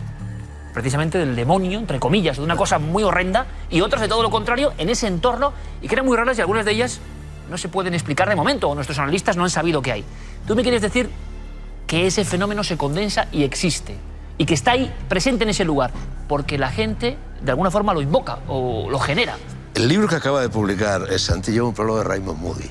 En fin, en el clásico libro Vida después de la vida, Raymond Moody, el del túnel, cuando te mueres atraviesas el túnel, la luz al final, en fin, todo eso que ya conoce todo el mundo, hay una persona, un ser de luz que recibe a la persona que ha muerto. Esa persona, para un cristiano es Jesús, para un musulmán es Alá o es Mahoma, para un judío pues será Yahvé o será Moisés. Es decir, realmente uno proyecta el contenido de su conciencia. Entonces, el contenido de la conciencia de las personas que van a Prado Nuevo a ver la supuesta aparición de la Virgen están proyectando su propia iconografía, pero son ellos los que la ponen. Pero una cuestión es que la proyecte, no tiene imagen, y hay una interpretación, y otra cosa es que alguien evidentemente lo plasme en una diapositiva, que es algo totalmente objetivo. Es decir, yo no dudo evidentemente de la construcción de los sentidos, eso es algo obvio. Vivimos una caja de calcio que se llama cráneo y tan solo tenemos 5 miserables sentidos que nos van alimentando para construir una realidad como en un teatro de sombras chinesco. Ahora bien, que eso lo capte una diapositiva en la cual supuestamente no tiene mayor conciencia que nosotros sepamos, podría ser lo realmente misterioso, y lo que yo personalmente he de decir, quizá parezco ya el único de los... Pues es que Fernando nos ha dejado descuadrados diciendo que cree en los fenómenos. Pero también la famosa cámara Killian capta cosas que nosotros no vemos. Realmente toda esa fenomenología... vamos a ser muy rigurosos, supuestamente, en Prado Nuevo del Escorial. Realmente lo interesante es saber qué origen tiene. Es decir, los fenómenos están ahí, por testigos, por declaraciones, pero ¿qué fenómenos? ¿Cuáles? Los podemos enumerar. Entramos ahora mismo en ello. Si quieres, ahora hay 2 tipos de fenómenos, externos y personales de la señora. De un fenómeno, de fenómenos paranormales, ¿se trata de fenómenos sobrenaturales? O por otra parte, como estudioso lo digo de estos temas, de fenómenos de origen preternatural. No se puede descartar. De todas formas, ¿desligáis completamente a la figura de la vidente y lo que vive la vidente? Hemos visto en el reportaje algunas fotos de supuestos estigmas y cosas de este tipo, a una fenomenología que allí ocurre. Bueno, pero los estigmas todos sabemos que son manifestaciones histéricas, vamos. Cualquier persona puede, bueno, cualquier persona no, determinadas personas se pueden producir los estigmas. Hay muchísimos casos en la historia de la humanidad. Hombre, por ejemplo, Isidro Juan Palacios, que era muy amigo, en fin, que trataba mucho a Amparo y que conoce muy bien ese fenómeno, además vivía en el Escorial y estuvo con ella hasta poco antes de morir, la vio poco antes de morir. Él dice que tenía dotes de evidencia asombrosas, que realmente te miraba y descubría lo que había sido tu vida. Desde luego en mi caso no fue así. Porque, vamos, si me decía que estaba casado no por la Iglesia, todo el mundo lo sabía. Y si me acusaba de, en fin, de tener una determinada vida sexual, también lo sabía todo el mundo, era Vox Populi, ¿no? O sea que a mí yo no tuve la impresión ante ella de que ella estuviera verdaderamente como con un berbiquí taladrando mi vida y averiguándola. Sin embargo, otros investigadores bastante escrupulosos aseguraban que sí, que esta mujer tenía algo especial. Sí.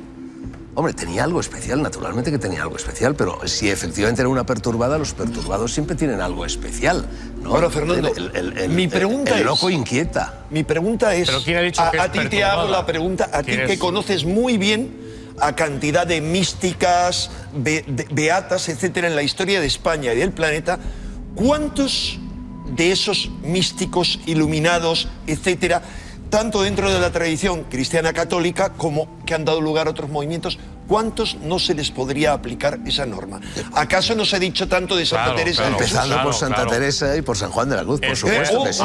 O por Ibn Arabi. Otra muy ligada a la época del lugar, podríamos hablar de el Escorial, que es importante que hablemos del lugar, Lucrecia de León. Incluso alguien tan distante del resto como Lucrecia de León. ¿Por qué es importante el lugar donde esto ocurre? Al margen de la vidente y del fenómeno nuevo. Bueno, yo creo que ahí hay un mensaje ecologista. Tú fíjate que todas las apariciones de vírgenes o de diosas, que no se dan solo en el seno del cristianismo, se dan también en el seno de otras religiones, siempre son presencias femeninas, la magna mater, por así decir, la madre tierra, y por otra parte siempre se producen en lugares donde la naturaleza, en árboles, en arroyuelos, de agua, es decir, hay como un mensaje ecologista. Y es evidente que en el hombre de hoy hay una sed de volver a la naturaleza, hay una sed de proteger el medio ambiente y todas estas cosas, y entonces yo creo que esto tiene bastante que ver con el hecho de que todas esas apariciones sean siempre femeninas y se produzcan en esos escenarios. Y esto es importante para los espectadores, que son muchísimos de Cuarto Milenio, decir que ni estas apariciones, ni siquiera Lourdes o Fátima, no son dogma de fe. Es decir, los creyentes no están obligados a creer en estas apariciones ni en ninguna aparición. Cuando se dice es que la Iglesia ha reconocido oficialmente una aparición. No, la Iglesia no obliga. Pero ha ocurrido eso con el Escorial, que es otra de las cosas que nos sorprenden. No está reconocido. Ahora sí, no está reconocido, está autorizado el culto. Han autorizado la construcción de esa capilla. Eso sí. Hay 3 categorías de aparición. Bueno, hay más. Pero una categoría restringidísima que no superan las 10, son menos, que son las absolutamente reconocidas, hasta que llegó un punto, o sea, Fátima. No ha habido otras posteriores, pero Borain, o algunas que se dieron justo antes de la Guerra Civil Española.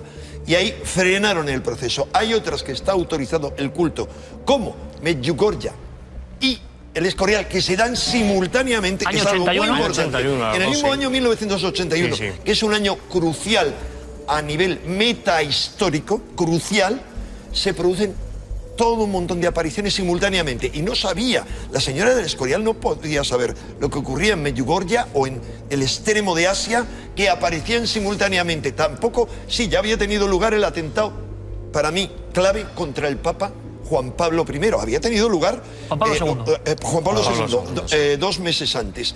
Pero además de todo eso, además de toda esa parafernalia, hay muchas otras cosas en estas apariciones que nos deslumbran, que nos sobrepasan absolutamente. Si quieres, volvemos al tema del lugar que tú has planteado. El lugar es clave. O sea, el Escorial no ha sido elegido, como sabes muy bien, Fernando, por Felipe II al azar. Es un lugar clave a nivel geológico. O sea, dentro de la península ibérica es uno de los lugares más excepcionales. A nivel histórico es el epicentro de lo carpetobetónico. O sea, a partir de ahí empiezan las tierras de los betones y siguen hasta la frontera, hasta la raya, hasta la frontera con Portugal.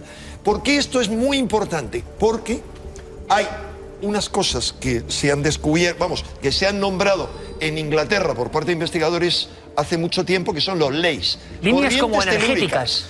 Hay una corriente telúrica, y lo podemos ver en pantalla, de las más importantes de la península ibérica, que, cuidado, viene desde el norte, pasa por Zaragoza, donde está el Pilar, sigue por el Escorial, continúa por el monasterio de Yuste y culmina en un lugar mariano muy importante, que es Tomar, que es la gran fortaleza templaria de Europa y el último reducto de los templarios, y en otra serie de lugares marianos que hay alrededor. Bueno, yo en lo relativo al Escorial doy fe de que es así. Yo he dirigido durante muchos años cursos de los de la Universidad Complutense, los cursos de verano, y en cuanto llegas al Escorial empiezas a sentirte inquieto. Duermes mal al principio, es decir, el Escorial, toda la cubeta, toda esa meseta del Escorial está recorrida, por lo visto, por una potentísima corriente de radón, por una veta de radón, que es un material radioactivo, y entonces genera ese tipo de respuestas fisiológicas a las que estamos. ¿Y tendría algo que ver esto con las apariciones? Bueno, no solo radón, habrá más cosas. Vamos a ver, por eso se le llama una de las puertas del infierno.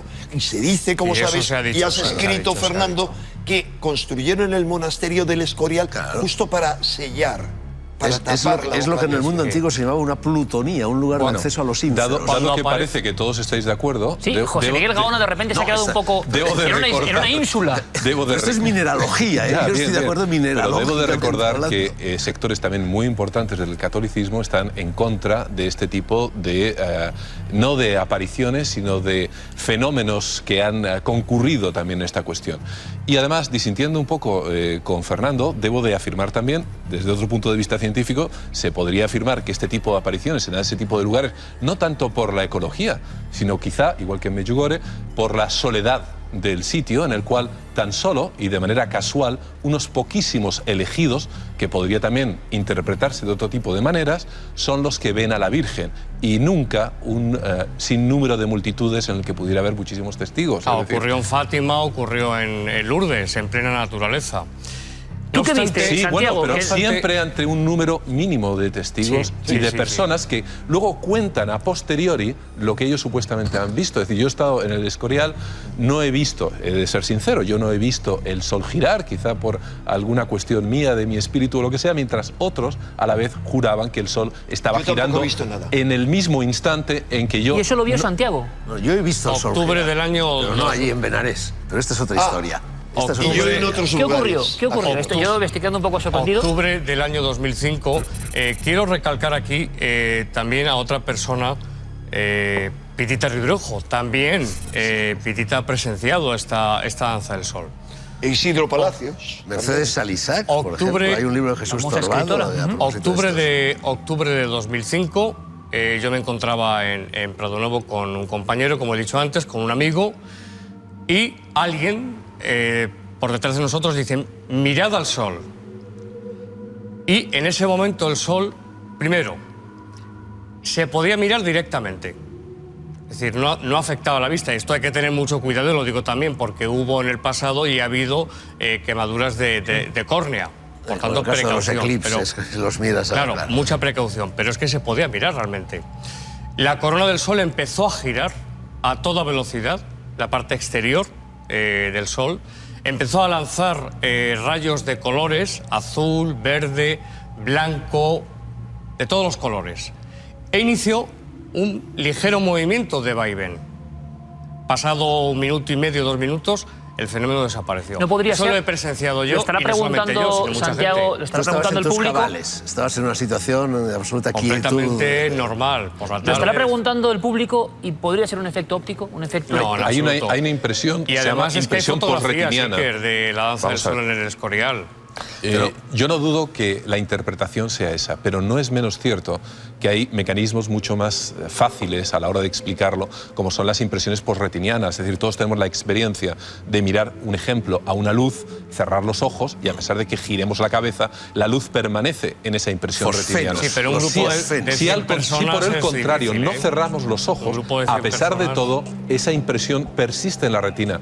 Por lo tanto, con que balanceemos ligerísimamente la cabeza, va a parecer que el sol, de alguna manera, como cuando grabamos a una velocidad muy lenta, ejerce también un sistema de rotación. Pero para que eso se produzca tienen que balancear la vista las 100 personas que estábamos allí. Es que evidentemente, con perdón, nadie, aunque se encuentre... Hay un efecto contagio, ¿eh? Pero vamos a ver, si es tan objetivable... Stanislas Grof, el psiquiatra Stanislas Grof, habla de situaciones de emergencia espiritual. Cuando tú estás en una situación de emergencia espiritual, hay mapas espirituales, y las personas que acuden a Prado Nuevo están en una situación de emergencia espiritual, están deseosos de recibir un saber de salvación, de que se les eche una mano, de ponerse en contacto con lo sobrenatural, con el más allá. En esas situaciones de emergencia espiritual, Stanislas Grof explica que puedes ver cualquier cosa. Que puedes ver cualquier cosa. Grof describe, de hecho, una serie de mapas... Conozco también a muchas personas deseosas de experimentar fenómenos sobrenaturales que en muchos años han ido a Prado Nuevo y que lamentablemente para ellas no han experimentado absolutamente nada. Voy a lanzar una pregunta, compañero, que a mí me interesa mucho. Sí. ¿A qué se debe, creéis, el éxito de estas apariciones? Porque también es raro que haya ido creciendo el número de fieles. Muchas de las apariciones que ha habido en los últimos 30 años en España, que son varias, han muerto por su propio peso de alguna forma. No había... o fenomenología. Sí, eso es cierto. ¿Qué ha pasado en el Escorial, en vuestra opinión, para el éxito, un éxito que al final de alguna forma concluye con esa autorización que nos sorprende? Quiero saber vuestra opinión. ¿Qué pasa ahí, sea lo que ocurra, para que haya ese éxito que al parecer va increciendo? Bueno, a mí la autorización de la Iglesia no me sorprende. Es más, siempre que se ha producido un fenómeno de estas características, las etapas de la actitud de la Iglesia han sido las mismas. Al principio ponerse de uñas, decir aquí no pasa nada, no se lo crean. Luego poco a poco ir aceptándolo y al final ir santificándolo incluso. Siempre ha pasado lo mismo. Pero con mucha prudencia. Pasó con Bernadette Soubirous y Lourdes, pasó con Fátima y está pasando ahora con el Escorial. Respecto a la necesidad... Al fin y al cabo, todo esto le viene bien a la Iglesia, aunque al principio intente discernir y separar el trigo de la paja, ¿no? Opiniones. Respecto a la necesidad de creer, yo creo que es una de las pulsiones más profundas de los seres humanos. Es decir, cuando recuerdo en Córdoba hace unos años, hacia el 90, 91, en la propia sierra, aparentemente una niña dijo que había habido una aparición. Recuerdo, en que entonces yo me encontraba por aquellos lares, empezó a ir poquita gente y al final, al cabo de meses nada más, ya llegaban verdaderos autocares y se comenzaron obviamente a construir ya un pequeño templo, etcétera, etcétera. Es decir, hay una necesidad de creer. En relación a lo que decía Grof, justamente, el famoso psicoanalista californiano, hay unos mapas, pero checo emigrado a California. Unos mapas de la conciencia, en los cuales de una manera cuasi automática, como si estuviera grabado nuestro ADN, una vez que comienzan esas especie de emergencias espirituales, de una manera cuasi automatizada. Hemos hablado en ocasiones del lóbulo temporal, la famosa antena de Dios, pero de una forma automatizada parece que realmente nos entregamos. Estamos como si fuésemos esos terrestres que estamos esperando la venida de los extraterrestres y de repente cuando encontramos la menor señal parece que lo tenemos grabado entre nosotros y nos postramos. Como si literalmente tablón, claro, lo tuviésemos grabado, como si quizá, no sé, alguno de nuestros creadores lo hubiese introducido en ese programa, de manera que cuando hay la más mínima aproximación de que ese ser superior se acerca a nosotros, nosotros nos entregamos. Es muy interesante, pero realmente vuelvo de alguna forma a reiterarme en cuanto a lo que le he dicho a Fernando, y es que cuando una persona, y conozco más de un caso, cuando una persona acude al lugar, recuerdo ahora mismo el caso de un padre de familia que simplemente llevaba a su mujer para satisfacerle y se quedaba fuera. Al final, después, tras unos meses de visitar el lugar, se convirtió. Es decir, fenómenos, que esto también me llama mucho la atención como especialista, fenómenos a personas que no creen en absoluto y que son absolutamente personas que no tienen ningún tipo de creencia ni en lo paranormal, ni en lo sobrenatural. Quizá ahí radique el éxito del que hablamos, porque pues muchas de las apariciones mueren. Iker, lo importante, yo creo que no solamente en el Escorial, sino en las apariciones marianas en general, lo que realmente se valora no es que existan fenómenos sobrenaturales en el lugar, sino los frutos de la aparición, es decir, las conversiones. Eso es lo que la Iglesia realmente valora. Queda claro. Vamos a hacer una cosa, Enrique. Vamos a hacer un pequeño parón, simplemente para escuchar la voz popular, como dicen. Y vamos a ver una encuesta también, que es interesante. Una encuesta... yo sé que Enrique me decía, yo sé que la encuesta esta vez va a ser muy desequilibrada, ¿verdad? Decías... Sí, yo creía que un 90% te... Esa es tu apuesta, ¿no? Te lo dije por escrito, que creía que un 90% iban a estar en contra y un 10% a favor de que haya algo raro. Vamos a escuchar a nuestro público, vamos a ver la encuesta y luego preguntaremos qué se aparece en el Escorial, por tanto. Vamos a escuchar, vamos a ver los documentos. Carmen, tienes toda la información.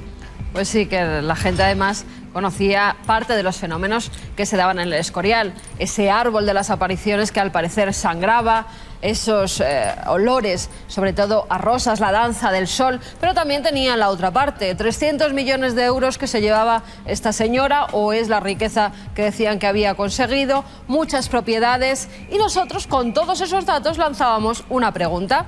¿Cree que existe un verdadero misterio en las apariciones del Escorial? Y tenía mucha razón Enrique, porque en este caso sí, tan solo lo opinan un 29,5% frente al no, que es un 70,5%. Está muy claro que la gente no cree que esas apariciones tengan un verdadero misterio. Pero como bien decías, también hemos sacado nuestras cámaras a la calle y esto es lo que ustedes opinan. Puede que haya algo de verdad, pero me parece un poco exagerado las cosas. Tengo un consuegro que ha estado allí y él dice que ha visto cosas raras. Todo es una trama, mentira total. Si la Iglesia las acepta como veraces, pues yo también. O sea, yo te lo puedo garantizar que estoy en Guadarrama, paso por ahí mucho, hay muchísima gente, mucho que creen, pero vamos, a mí me parece que es una tomadura de pelo total. Digo, yo soy creyente practicante, sin embargo soy totalmente escéptica con estas apariciones. Y aprovechándose de la gente que tiene fe y sobre todo de la esperanza de las personas.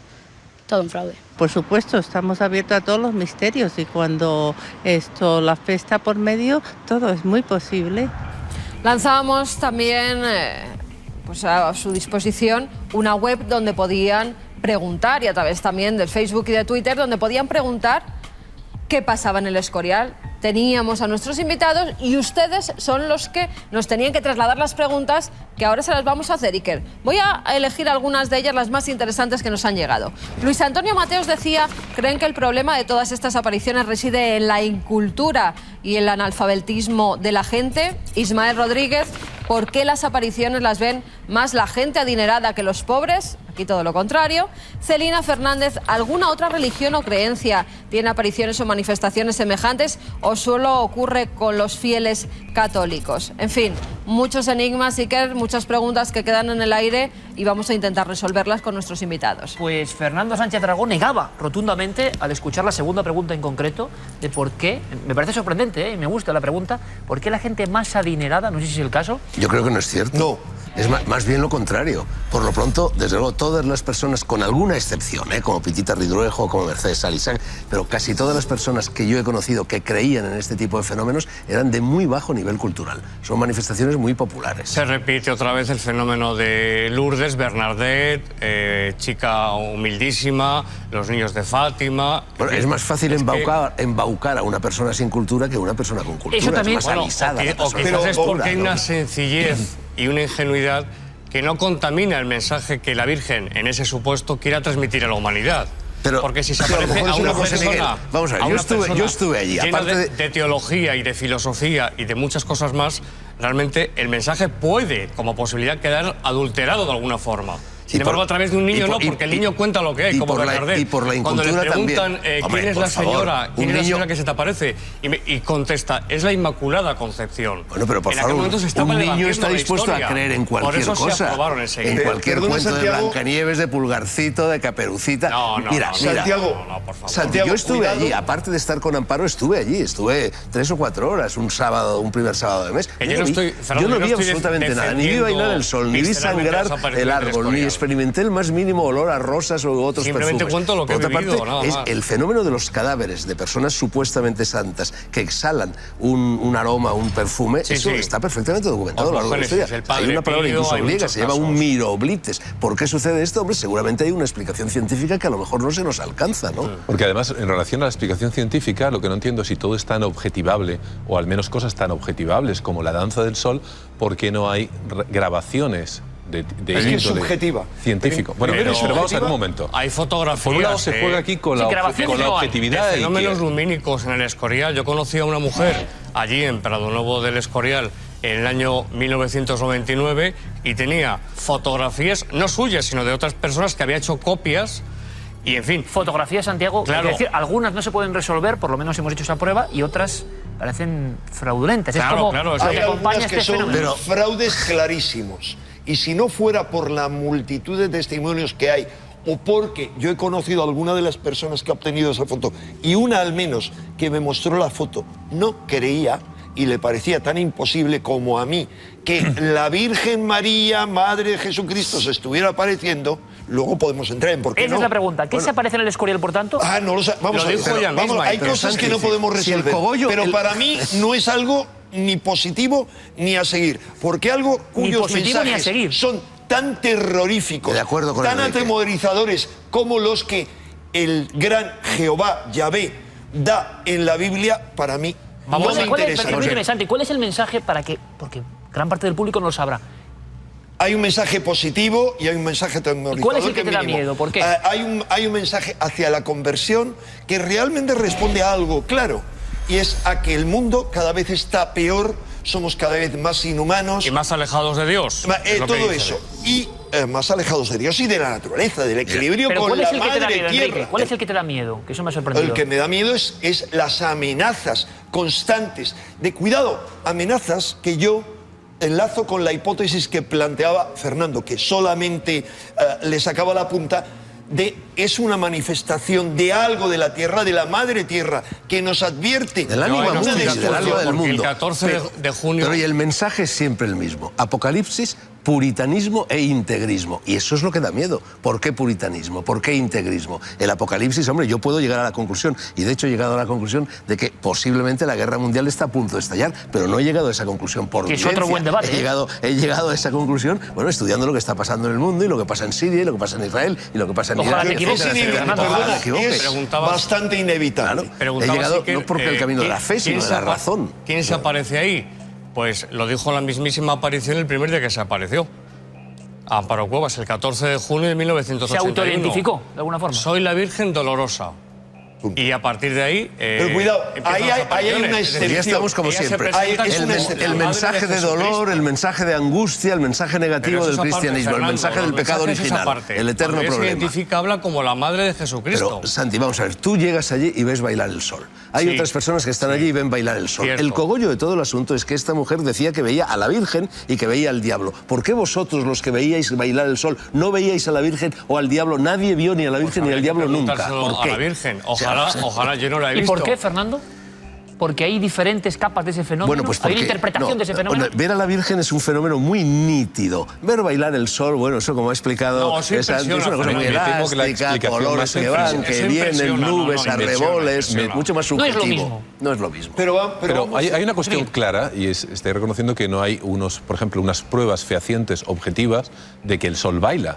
Para nada. Correcto. Es más. Vale, no, es que esto es importante empezar a aclarar. No baila. Toda evidencia. Es que se habla de fotos, se habla de diapositivas, se habla de vídeos, pero realmente ¿hay algún vídeo en el que concretamente, aparte de los que yo he visto, en el que el camerama mueve la cámara y obviamente el sol se mueve con la cámara? Es falso que el sol baile, pero es verdad que algunas personas ven bailar el sol. Exactamente, pero aunque se viera eso, sería indemostrable, porque me remito a las fotografías de Garabandal y a otros muchos casos, porque se ve claramente, y lo han visto en Fátima, el sol y otra cosa que no es el sol bailando. Y eso nos lleva a la otra hipótesis.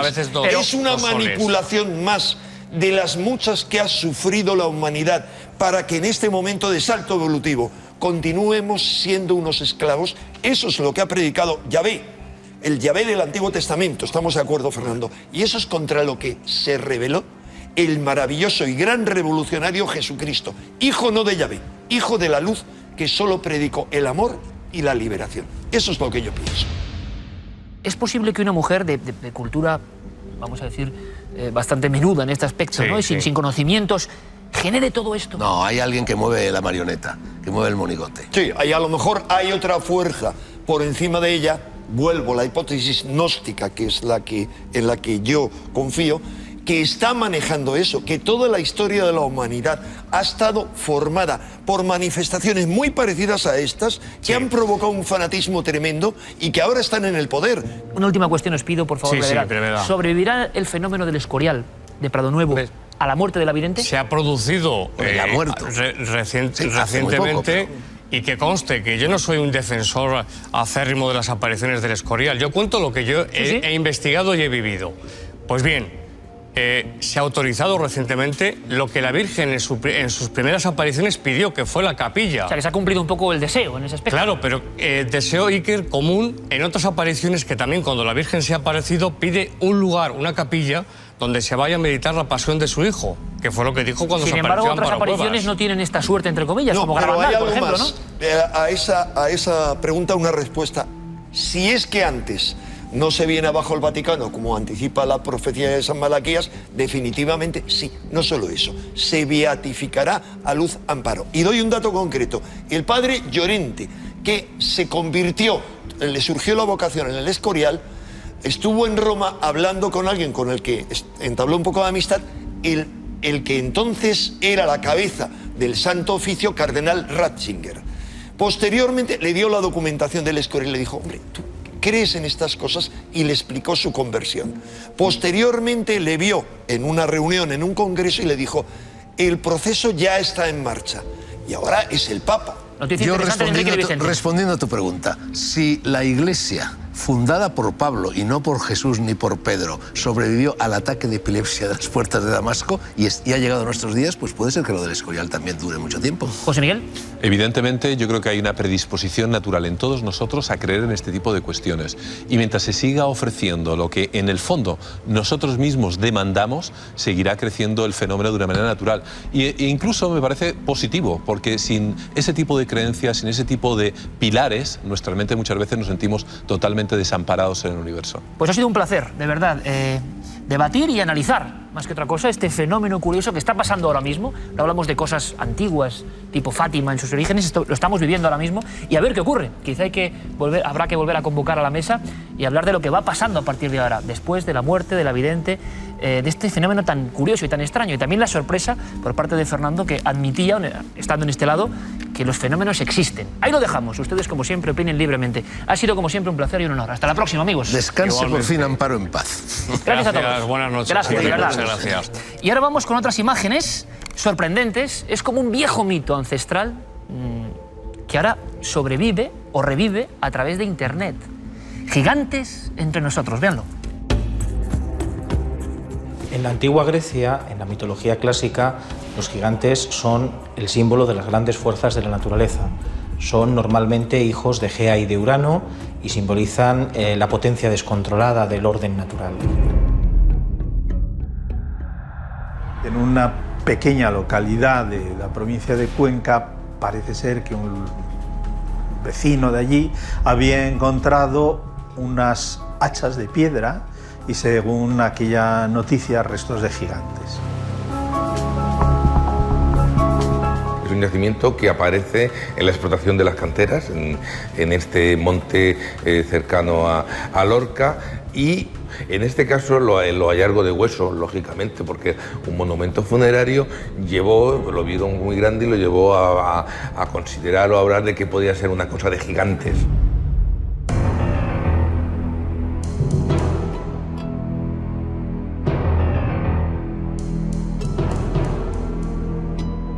Gigantes entre nosotros.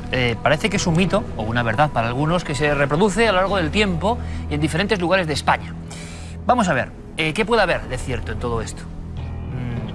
Lo que es indudable es que por la red de redes se difunden una serie de fotografías sorprendentes, hay que decirlo, donde aparecen extrañísimos restos de proporciones colosales y arqueólogos trabajando. Antes de que nuestros amigos nos saquen de dudas, déjenme que les cuente que recientemente yo recibí una de estas fotografías, nombres, apellidos, un equipo de supuestos arqueólogos que decían que en un punto concreto, arqueológicamente famoso, cerca de Atapuerca, en Burgos, se habían tomado estas imágenes. Y uno dice, hombre, nos parece muy difícil que esto sea así y evidentemente es un burdo fraude. ¿Pero por qué? ¿Por qué se está moviendo todo esto? ¿Qué interés hay en hacer creer que hubo gigantes? ¿Los hubo tal vez?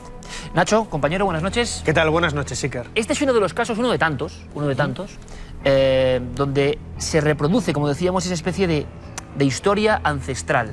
Unas excavaciones y una enorme sorpresa. En nuestro país, ¿no? Es increíble pensarlo, ¿no? Sí, ¿Qué has descubierto? tenemos que ir atrás en el tiempo, o sea, al año 55, en las canteras de Murviedro, a las afueras de Lorca, en donde unos operarios, realizando explosiones en la cantera, pues encuentran una cueva con restos humanos que ellos interpretan de gigantes. ¿Por qué? Porque aquellos restos que parecían pertenecer a una familia alcanzaban casi los 4 metros de altura. Luego, claro, la historia se vuelve más problemática, se enrolla en sí misma, se va creando una bola gigantesca de nieve cuando estos restos de este supuesto hallazgo, todo hay que decirlo, de pronto desaparecen. Porque nosotros, cuando visitamos el Museo Arqueológico de Murcia y el Museo Arqueológico de Lorca, a quienes hay que agradecer desde aquí toda la ayuda que nos han prestado para la confección de este reportaje, nos señalan que a ellos ni en los almacenes ni en la exposición tienen nada relacionado con gigantes. Es decir, toda la cultura material que ha aparecido ahí pertenece a personas normales. Quizás la interpretación que podamos hacer es en este sentido un poco vinculada a esa creencia muy extendida, sobre todo a partir del siglo XIX, comienzos del siglo XX, en donde los monumentos megalíticos, esas piedras enormes, solamente podían ser construidas por gigantes. Es decir, piedras de grandes toneladas, de un peso realmente sensacional, habría que decir, y que únicamente podían ser movidas por gigantes. quién sabe si estos operarios también fueron, bueno, pues cayeron un poco en esa ingenuidad, ¿no?, de pensar en Pero claro, gigantes. de algo tenía que haber en esos restos para considerarlos de tal tamaño, ¿no? Ha habido varias historias, ¿verdad? Villar del Humo, diferentes lugares en España donde se ha hablado de extrañas excavaciones que daban este resultado, ¿no? Piezas descomunales, increíbles. Vamos a andar un poco más y vamos a ver esas fotografías y vamos a saber qué está pasando ahora mismo y por qué se difunde esta información. Fotos muy espectaculares, hay que decirlo. Ahora todo es posible con la informática, pero que generan una enorme impresión. Es como si alguien tuviese un enorme deseo de que esto fuese verdad, ¿no? Tomás Hijo, nuestro querido amigo, cronista también de la España insólita, profesor en la Universidad de Salamanca y gran amante de estos asuntos como nosotros, por supuesto. Tomás, bienvenido un año más, gracias. Muchas gracias a ti. Parece que es, no sé, algo que está en el inconsciente colectivo hispano y quizá mundial, la aparición de unos nichos con una raza diferente a la nuestra, ¿no? Es un tema universal. Es uno de esos casos donde la fantasía invade la realidad porque hay un sustrato mítico enorme, ¿no? Un sustrato mítico que tiene que ver con las más viejas mitologías y después con todos los ciclos que han ido surgiendo de ellas. No hay cultura, yo me atrevería a decir, prácticamente en el globo, y no hay momento histórico en el que este deseo de hacer realidad este viejo sueño mítico aparezca. El sueño de los gigantes. El sueño de los gigantes. Convivimos en algún momento de la historia con seres increíbles. Es más, hay una cuestión común en todas estas historias, tanto en las viejas sagas como en las actuales, que es la idea de que estos hombres gigantes, estos colosos, de alguna forma son una raza predecesora, una raza antecesora, que hubo que expulsar o que hubo que hacer que se fueran, ¿no?, para que de alguna forma la civilización, el orden, la ley humana, pues prevaleciera en los territorios que ahora ocupamos. Eso se puede ver en todas las viejas sagas, en la mitología clásica, en la mitología nórdica, en mitologías de países asiáticos, en todas partes aparece esta idea. Esta idea además yo creo que después ha ido a parar a las sagas legendarias, de ahí a los cuentos de hadas, a las actuales leyendas urbanas y por supuesto a los fraudes de internet, ¿no? Es el último estadio, digamos, de ese viejo núcleo, ¿no?, narrativo, que es la idea de encontrar a los gigantes, ¿no? Pero esto es muy bonito. Tú tienes, por ejemplo, ahí documentos que nos hablan de otros tiempos. Hay este libro, El jardín de las flores curiosas, ¿no?, de Antonio de Torquemada, que es un libro del siglo XVI que dedica bastantes de sus páginas a tratar el tema de los gigantes. Y es muy curioso ver cómo, y además Nacho ha dicho algo ya a este respecto, ¿no?, cómo se organizan estas páginas exactamente igual que se organizan las páginas web que uno encuentra ahora mismo en Google cuando teclea esqueletos de gigantes, hallazgos fósiles, y es de la misma forma, ¿no? Alguien, normalmente un rústico o una persona que está haciendo obras o alguna cosa de estas, pues casualmente da con el paradero de uno de estos esqueletos. O sea, la misma secuencia de hechos se contaba en los legajos del Renacimiento y se cuenta hoy en las páginas virtuales. Lo contaron los secretarios y los frailes que fueron a América, ¿no?, que también se ocupan de estos temas. Pero bueno, lo que cuenta aquí Torquemada, por ejemplo, por poner un caso, es que es exactamente igual que lo que ahora mismo se ve en las páginas. Se hace este hallazgo casual, se descubre el gigante y en el momento en el que alguien lo toca o en el momento en el que esos restos se recuperan, pasa algo raro y desaparecen. O bien el gigante se pulveriza, el esqueleto desaparece, queda igual alguna muela, algún diente, que es normalmente también es algo que está ahí, suelen ser muelas de algún animal gigante extinto, ¿no? O simplemente en el traslado a un museo, en el traslado a una corte, en el traslado a cualquier otro sitio donde ya se supone que el descubrimiento tiene que hacerse oficial, los restos desaparecen, ¿no?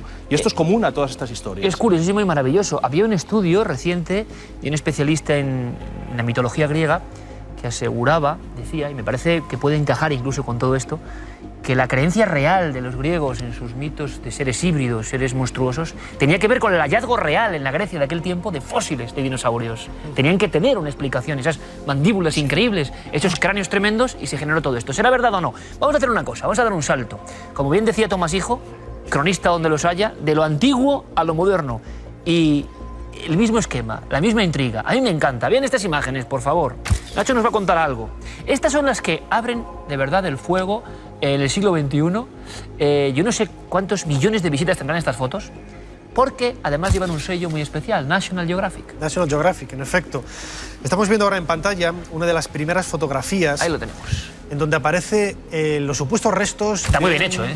La verdad es que sí. La verdad es que el montaje es excepcional.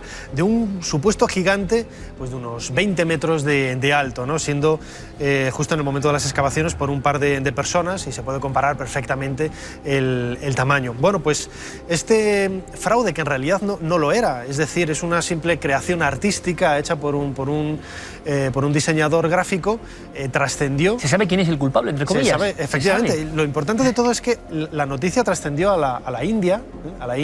Fue publicada, lo podemos ver en otra fotografía que tenemos, fue publicada en uno de los periódicos más importantes, en el Hindu Voice, y en donde ya se hablaba de una manera muy real, de excavaciones realizadas por National Geographic en el norte de la India, en una zona militar, y no solamente eso, bueno, sino además que... tenían, permíteme Nacho, todos los condimentos, ¿no? Zona militar, la India, y será como real.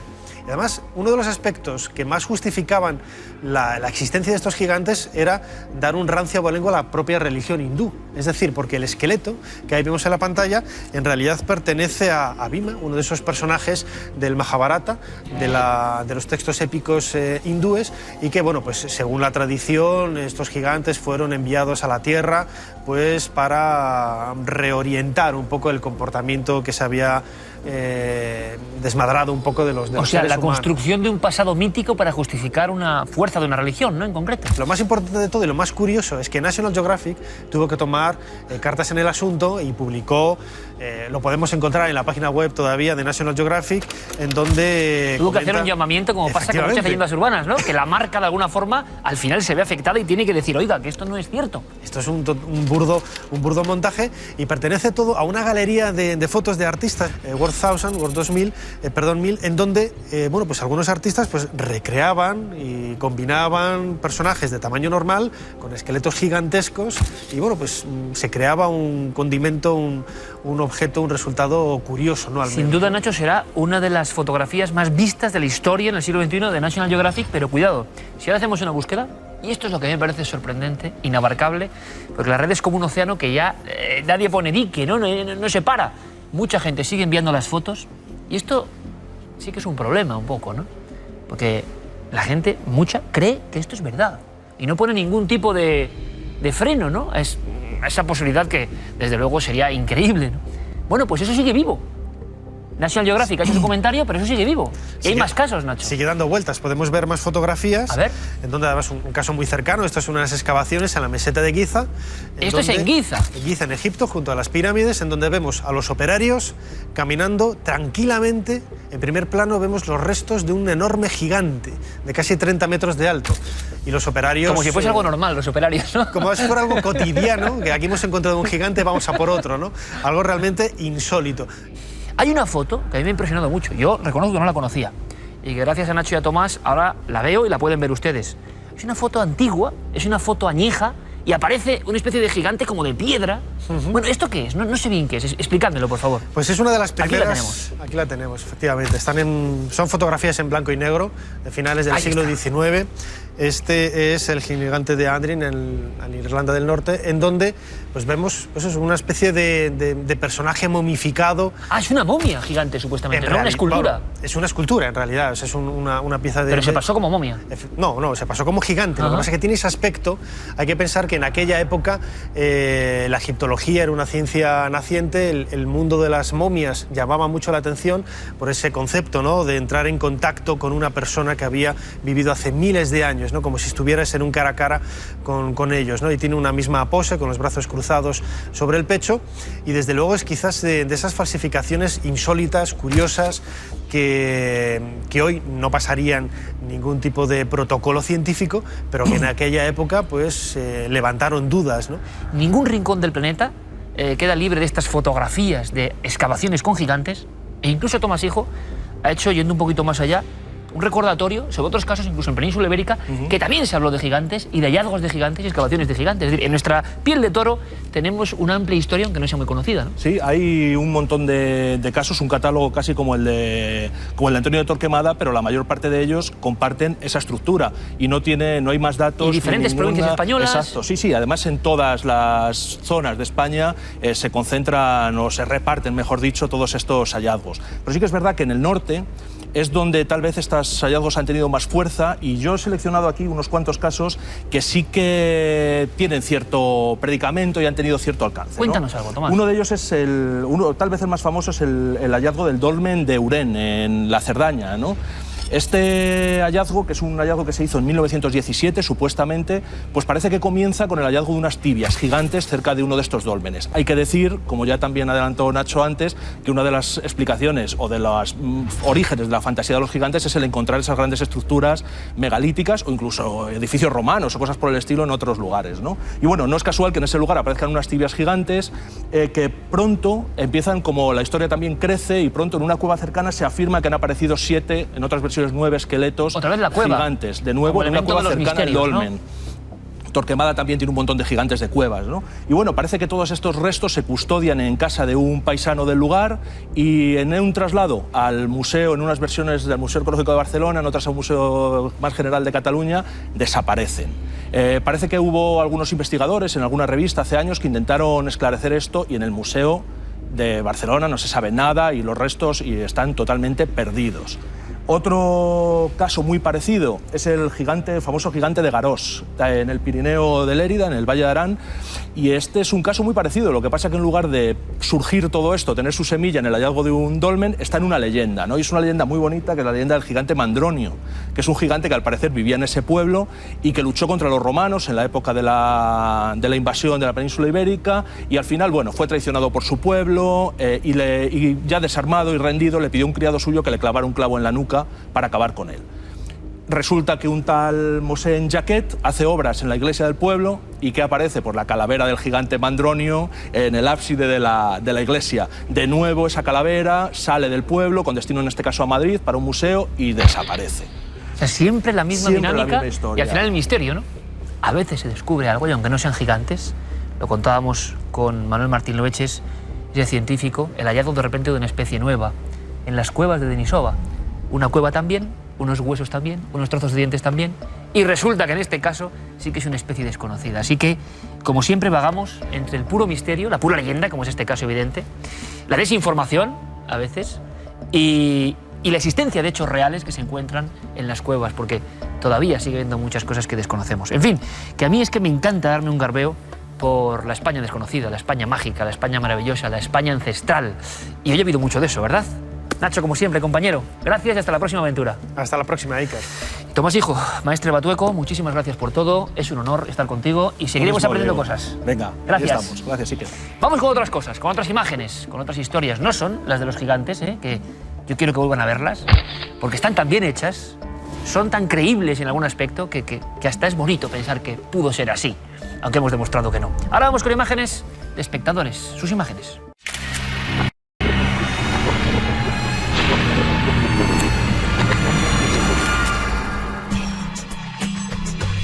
Hemos estado hablando de apariciones marianas, las del Escorial en este caso, gran parte del programa. Y Rodrigo Salmerón, un espectador, nos enviaba esta curiosa imagen de Medjugorje. Nos decía que un amigo suyo estuvo allí a principios de agosto en el Festival de la Juventud y salió esta curiosa imagen. Por la información que nos da, además, es que no solamente es que lo captara la cámara, sino que también las personas que estaban aquí abajo estaban viendo cómo esa figura parecía estar levitando por encima de sus cabezas. Como vemos, y voy a ampliarlo, es la figura de la Virgen, el perfil, ¿verdad? Se ve perfectamente, incluso con ese halo luminoso que parecen tener algunas imágenes. Muchos decían que la mano incluso parecía que estaba bendiciendo a los allí presentes. Un lugar, ya hemos hablado en algunas ocasiones de este centro mariano, donde ocurren fenómenos muy extraños. Los análisis de Guillermo, pues la verdad que son inquietantes, porque dice que no puede dar una solución a esta fotografía. No sabe si es una pareidolia, ya saben ustedes que nosotros a veces vemos lo que queremos ver cuando en realidad no existe, o si verdaderamente hay algo extraordinario. Así que es una de esas fotografías que dejamos en el aire, que no hemos podido resolver del todo. Y nos vamos a otro lugar que también la anterior temporada estuvo presente en el plató de Cuarto Milenio. Las Tiñosas, Ciudad Real. Bueno, pues hasta allí ha acudido mucha gente y en ocasiones salen fotografías extrañas. En este caso, Mari Carmen nos enviaba esta imagen y miren lo que ha salido. Está hecha, como bien os decía, sin ningún tipo de flash, sin ningún tipo de iluminación, y justo detrás de ese recinto donde aparecían las visiones extrañas, pues aparece esto. ¿Qué es? No lo sabemos. No sabemos si es una especie de monolito, de figura, que hay detrás, que verdaderamente está allí. Otra fotografía que no podríamos solucionar al 100%. Si van a Ciudad Real, si van a visitar esta zona, Las Tiñosas, si encuentran algo anómalo, 2 vías de contacto, por si ustedes lo pueden solucionar. A través del correo electrónico cuartomilenio@cuatro.com y el apartado de correos 18.189 con el código postal de Madrid 28080.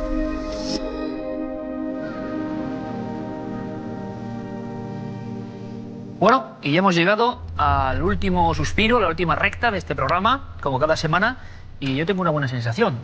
De todo ha habido y de algunas cosas hemos aprendido, y eso no está nada mal de los tiempos que corren. Aunque solemos aprovechar para, bueno, tener unas confidencias entre ustedes y yo, y además quiero agradecerles las múltiples adhesiones con algunos de los más sentidos comentarios que hemos tenido recientemente. Este va en un sentido más jocoso, si les parece, porque también de eso hablamos en Cuarto Milenio. Yo les decía, les venía anunciando que el caso límite que hemos contado, el caso de Peral de Arlanza, era muy especial. Yo lo leí en un libro de JJ Benítez, un libro que cambió mi vida, un libro de un reportero tras los ovnis, 100.000 kilómetros tras los ovnis, y claro, me impresionó muchísimo, ¿no? Y hemos hecho el milagro de contarlo. Pero es que yo tenía una especie de cuenta pendiente con este caso y se lo voy a explicar. Y como digo, si es posible, con la simpatía, pero de aquí aprendí algunas cosas importantes en mi vida. Hay que irse a 1990, 22 años. Hace 22 años empecé mi aventura profesional, con 17, a nivel de la radio. Ese medio que tanto queremos y del que disfrutamos en la cadena SER todos los sábados. Bien, por supuesto no en la cadena SER, sino una cosa muchísimo más humilde, aunque el micrófono imponía igual. Concretamente en Mirasierra. Estábamos por aquel entonces, o yo estaba terminando el COU, y había una oportunidad de hacer radio. Aquello era impresionante, ¿no? Era como un sueño de niño. Yo había estado en la radio en algunas ocasiones, pero no como locutor. Y llegó el momento, temido momento, imagínense ustedes, yo con 17 años, de la prueba. Había chicos más mayores. Y entonces la prueba que nos hizo un importante locutor, que no sé ahora mismo si está en una radio nacional, pero creo que sí, o ha estado hace poco, y no le culpo de nada de lo que voy a contar, ni mucho menos, seguramente tenía razón, nos hizo la temida prueba. Y la prueba, en la que con aquella angustia de la juventud uno pensaba que casi dependía su futuro, de dedicarse a los medios o no, tenía una especie de trampa, y era, bueno, nos dijo este maestro, este profesor, este locutor, elijan una noticia y desarróllenla. Y yo elegí Peral de Arlanza. Este caso que ustedes han visto, claro, ¿qué sentido tiene? No era ninguna noticia importante para el común de los mortales. Y yo conté que 3 muchachos burgaleses habían pasado las de Caín con un artefacto quizá de otro mundo y con una especie de ángel o de visitante. Bien, yo leí mi noticia, lo conté, y vi cómo el resto de compañeros, éramos 20 si no me equivoco, hablaban de Felipe González, de Maastricht, de la cuestión económica, de algún partido de fútbol importante. Y de pronto, aquel hombre, o este hombre de la radio, se dirigió exclusivamente a mí y me dijo que lo que había hecho era una auténtica basura, que era inconcebible, que cómo alguien quiere ser periodista habla de estas cosas que nadie se puede creer y que era escandaloso. Que me retirase de los medios era un poco pronto y que no iba a llegar a nada. Y desde luego yo no sé si he llegado a nada o no, pero lo cierto y verdad es que ese hombre tenía sus razones. Seguramente yo lo locuté muy mal y la historia parecía muy rocambolesca, ¿verdad? Pero ocurrió algo más. Prácticamente, luego no sé por qué me readmitieron o confiaron en mí para seguir en esa emisora. Pero yo cuando salí de la puerta metálica de la radio me di cuenta de algo. Y es que la inmensa mayoría de compañeros me preguntaron por el caso. La inmensa mayoría de muchachos de entre 17 y 20 años que habían hecho su noticia sobre Felipe González, la economía, los bancos o los deportes, vinieron a mí a preguntarme qué era de verdad lo que yo había contado. Había causado expectación. ¿Era cierto el caso de los 3 muchachos? ¿Qué era aquello? Yo creía en eso. Y yo me di cuenta y aprendí hace 22 años con 17 eso. Que iba a tenerlo muy difícil. Que hablar del misterio es muy complicado. Y que en este caso los grandes poderes o los que dominan no iban a querer que yo contase eso. Que eso no entraba en el juego. Pero al mismo tiempo la gente como ustedes y como yo, sentía un enorme interés. Y lo siento por aquel maestro. Pero he contado Peral de Arlanza porque el misterio vuela libre. Nadie puede con él. Ni las normas, ni los impedimentos, ni las estructuras, ni nada. El misterio nos cala muy hondo y hace que hasta el sueño de un loco de 17 años se cumpla y ahora pueda hablar a ustedes. hablarles de cosas que nos interesan a todos y que son maravillosas. En fin, con Peral de Arlanza aprendí mucho. El camino ni iba a ser fácil ni está siendo fácil, pero al final ustedes